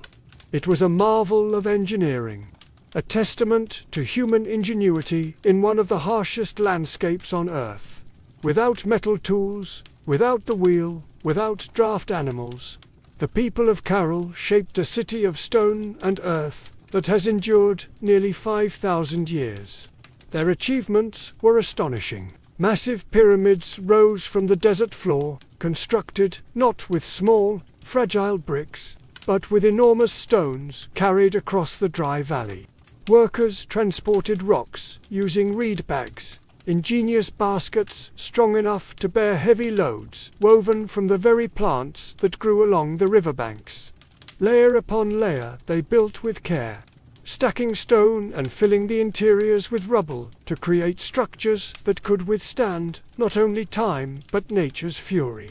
And they understood nature well. Corral lies in a region prone to violent earthquakes, yet their pyramids and plazas survived largely intact. How? By mastering earthquake-resistant architecture, builders used flexible construction techniques, layered fills, wide foundations, and rounded corners that allowed their monuments to absorb and dissipate seismic energy. It was engineering born not from textbooks, but from an intimate knowledge of the earth itself. Water management was another silent triumph. Despite living in a desert, the people of Carol developed sophisticated irrigation systems. Channels and canals carefully guided river water to their agricultural fields, allowing crops to flourish even during dry seasons. No water was wasted. Every drop mattered. The layout of Corral itself reflected brilliant urban planning. Major structures aligned with key astronomical points, suggesting a deep understanding of the solar cycles. The sunken plazas, with their precise geometry, were more than gathering places. They were instruments for tracking the heavens, allowing priests and astronomers to predict seasons crucial for survival. Even the city's organization spoke of a complex society. Residential zones, administrative areas, ceremonial centers, all were arranged in harmony, balancing communal life with sacred spaces. They built not just for the moment, but for generations. Today, as modern engineers marvel at coral's resilience, they are reminded that greatness is not measured by technology alone. Sometimes the deepest wisdom lies in understanding the forces of nature, in working with the land, not against it. Coral's stones have endured storms, quakes, and the erosion of time itself. They stand as a silent testament to a civilization that engineered their dreams into the desert sands. For centuries, the city of Caral flourished, a beacon of peace, music, trade, and architectural mastery in the desert sands. And then, quietly, almost without a trace, it was abandoned. No fires marked its fall, no signs of conquest scar its walls. No mass graves or shattered monuments tell a story of sudden disaster. Instead, Caral simply faded, its plazas emptied, its pyramids left to the drifting sands, its flutes and drums silenced by time. Why did they leave? That question still lingers like a ghost across the Super Valley. Some scholars believe that environmental change struck the final blow. Evidence suggests that a long period of drought may have crippled Caral's agriculture. Without the river's life-giving waters, the fields would have withered. Trade networks dependent on surplus cotton and food would have faltered. The careful, balanced Caral had maintained with its harsh environment may have finally tipped beyond repair. Other theories point to shifting trade routes. As neighboring cultures grew and new centers of power emerged along the coast and inland, Caral's influence might have diminished. Perhaps the goods they once supplied, cotton, fish, produce, were no longer enough to sustain their role as a dominant city. Slowly, the lifeblood of commerce drained away. Still, others whisper of internal decline. Without written records, we can only imagine political struggles, religious upheaval, or simple exhaustion after centuries of growth. Even peaceful societies can fracture under pressure when survival becomes uncertain. Whatever the cause, the departure seems to have been gradual, not sudden. Families likely drifted away, one by one, seeking more fertile valleys, stronger rivers, new beginnings. Children who once ran across Caral's plazas grew up telling stories of a lost city behind them. Stories that would eventually fade into legend. The desert reclaimed what humans had built. Winds carried fine sand over stone temples. Flutes lay buried beneath shifting dunes. What had once been a humming, vibrant civilization became a field of silent, sleeping mounds. For nearly 4,000 years, Caral remained hidden, a whisper beneath the sands, waiting. Today, as archaeologists carefully uncover its stones, the question still burns. How does a city so advanced, so beautifully crafted, simply vanish? Perhaps the truth is that even the greatest civilizations, no matter how wise or peaceful, are still fragile. Threads woven into the tapestry of time, forever vulnerable to the unseen forces of change. For millennia, Caral lay forgotten, buried beneath the silent sands of the Super Valley. Travelers passed the strange, rounded hills that dotted the landscape, never suspecting that beneath their feet lay the ruins of a civilization older than the pyramids of Egypt. To them, these were just natural formations, mounds shaped by the wind and time. It wasn't until the late 20th century that the world would finally hear Caral's voice again. In the 1990s, Peruvian archaeologist Ruth Shady led a team into the Soup Valley, driven by curiosity and a growing sense that these hills might hold secrets no one had yet uncovered. What they found would rewrite the story of human civilization in the Americas. Layer by painstaking layer, the sand was brushed away. Beneath it emerged walls of carefully cut stone, grand staircases, sunken plazas, pyramids, a city far older than anyone could have imagined. Radiourban dating confirmed the unbelievable. Caral was over 4,600 years old. thriving at the same time as the earliest civilizations in Mesopotamia and Egypt. It was a discovery that shook the foundations of archaeology. Before Carroll, scholars believed that civilization in the Americas developed much later, shadowed by the great empires of the Old World. Carroll changed everything. It proved that the Americas had birthed monumental architecture, complex urban life, and social organization independently long before the rise of the Incas or the Mer. Ruth Shady and her team found not just stone and rubble, but the remnants of life: musical instruments, fishing nets, textiles, ancient knot records, and even offerings made to the gods.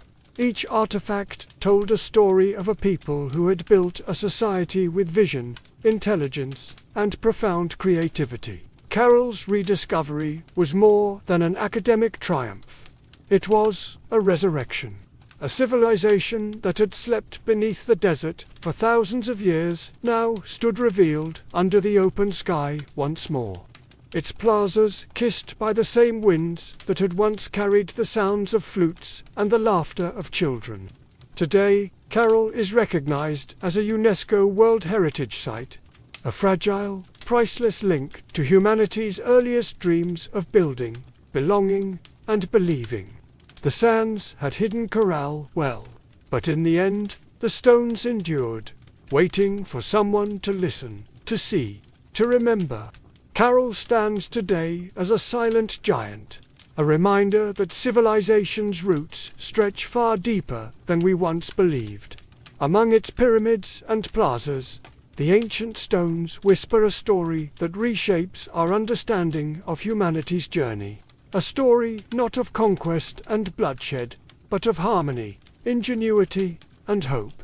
Long before the towering empires of Greece, Rome, or even Egypt, the people of Corral were building something extraordinary. They raised pyramids without the wheel. They mapped the stars without written records. They created a thriving society rooted in trade, music, ritual, and engineering, all without leaving scars of war upon the land. In an era often defined by conflict, Corral offers another vision of what civilization can be. A society that valued connection over conquest, knowledge over domination.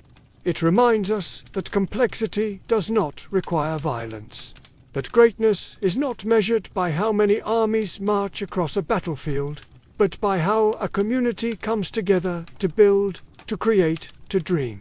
Carroll's legacy reaches far beyond the dry sands of the Soup Valley.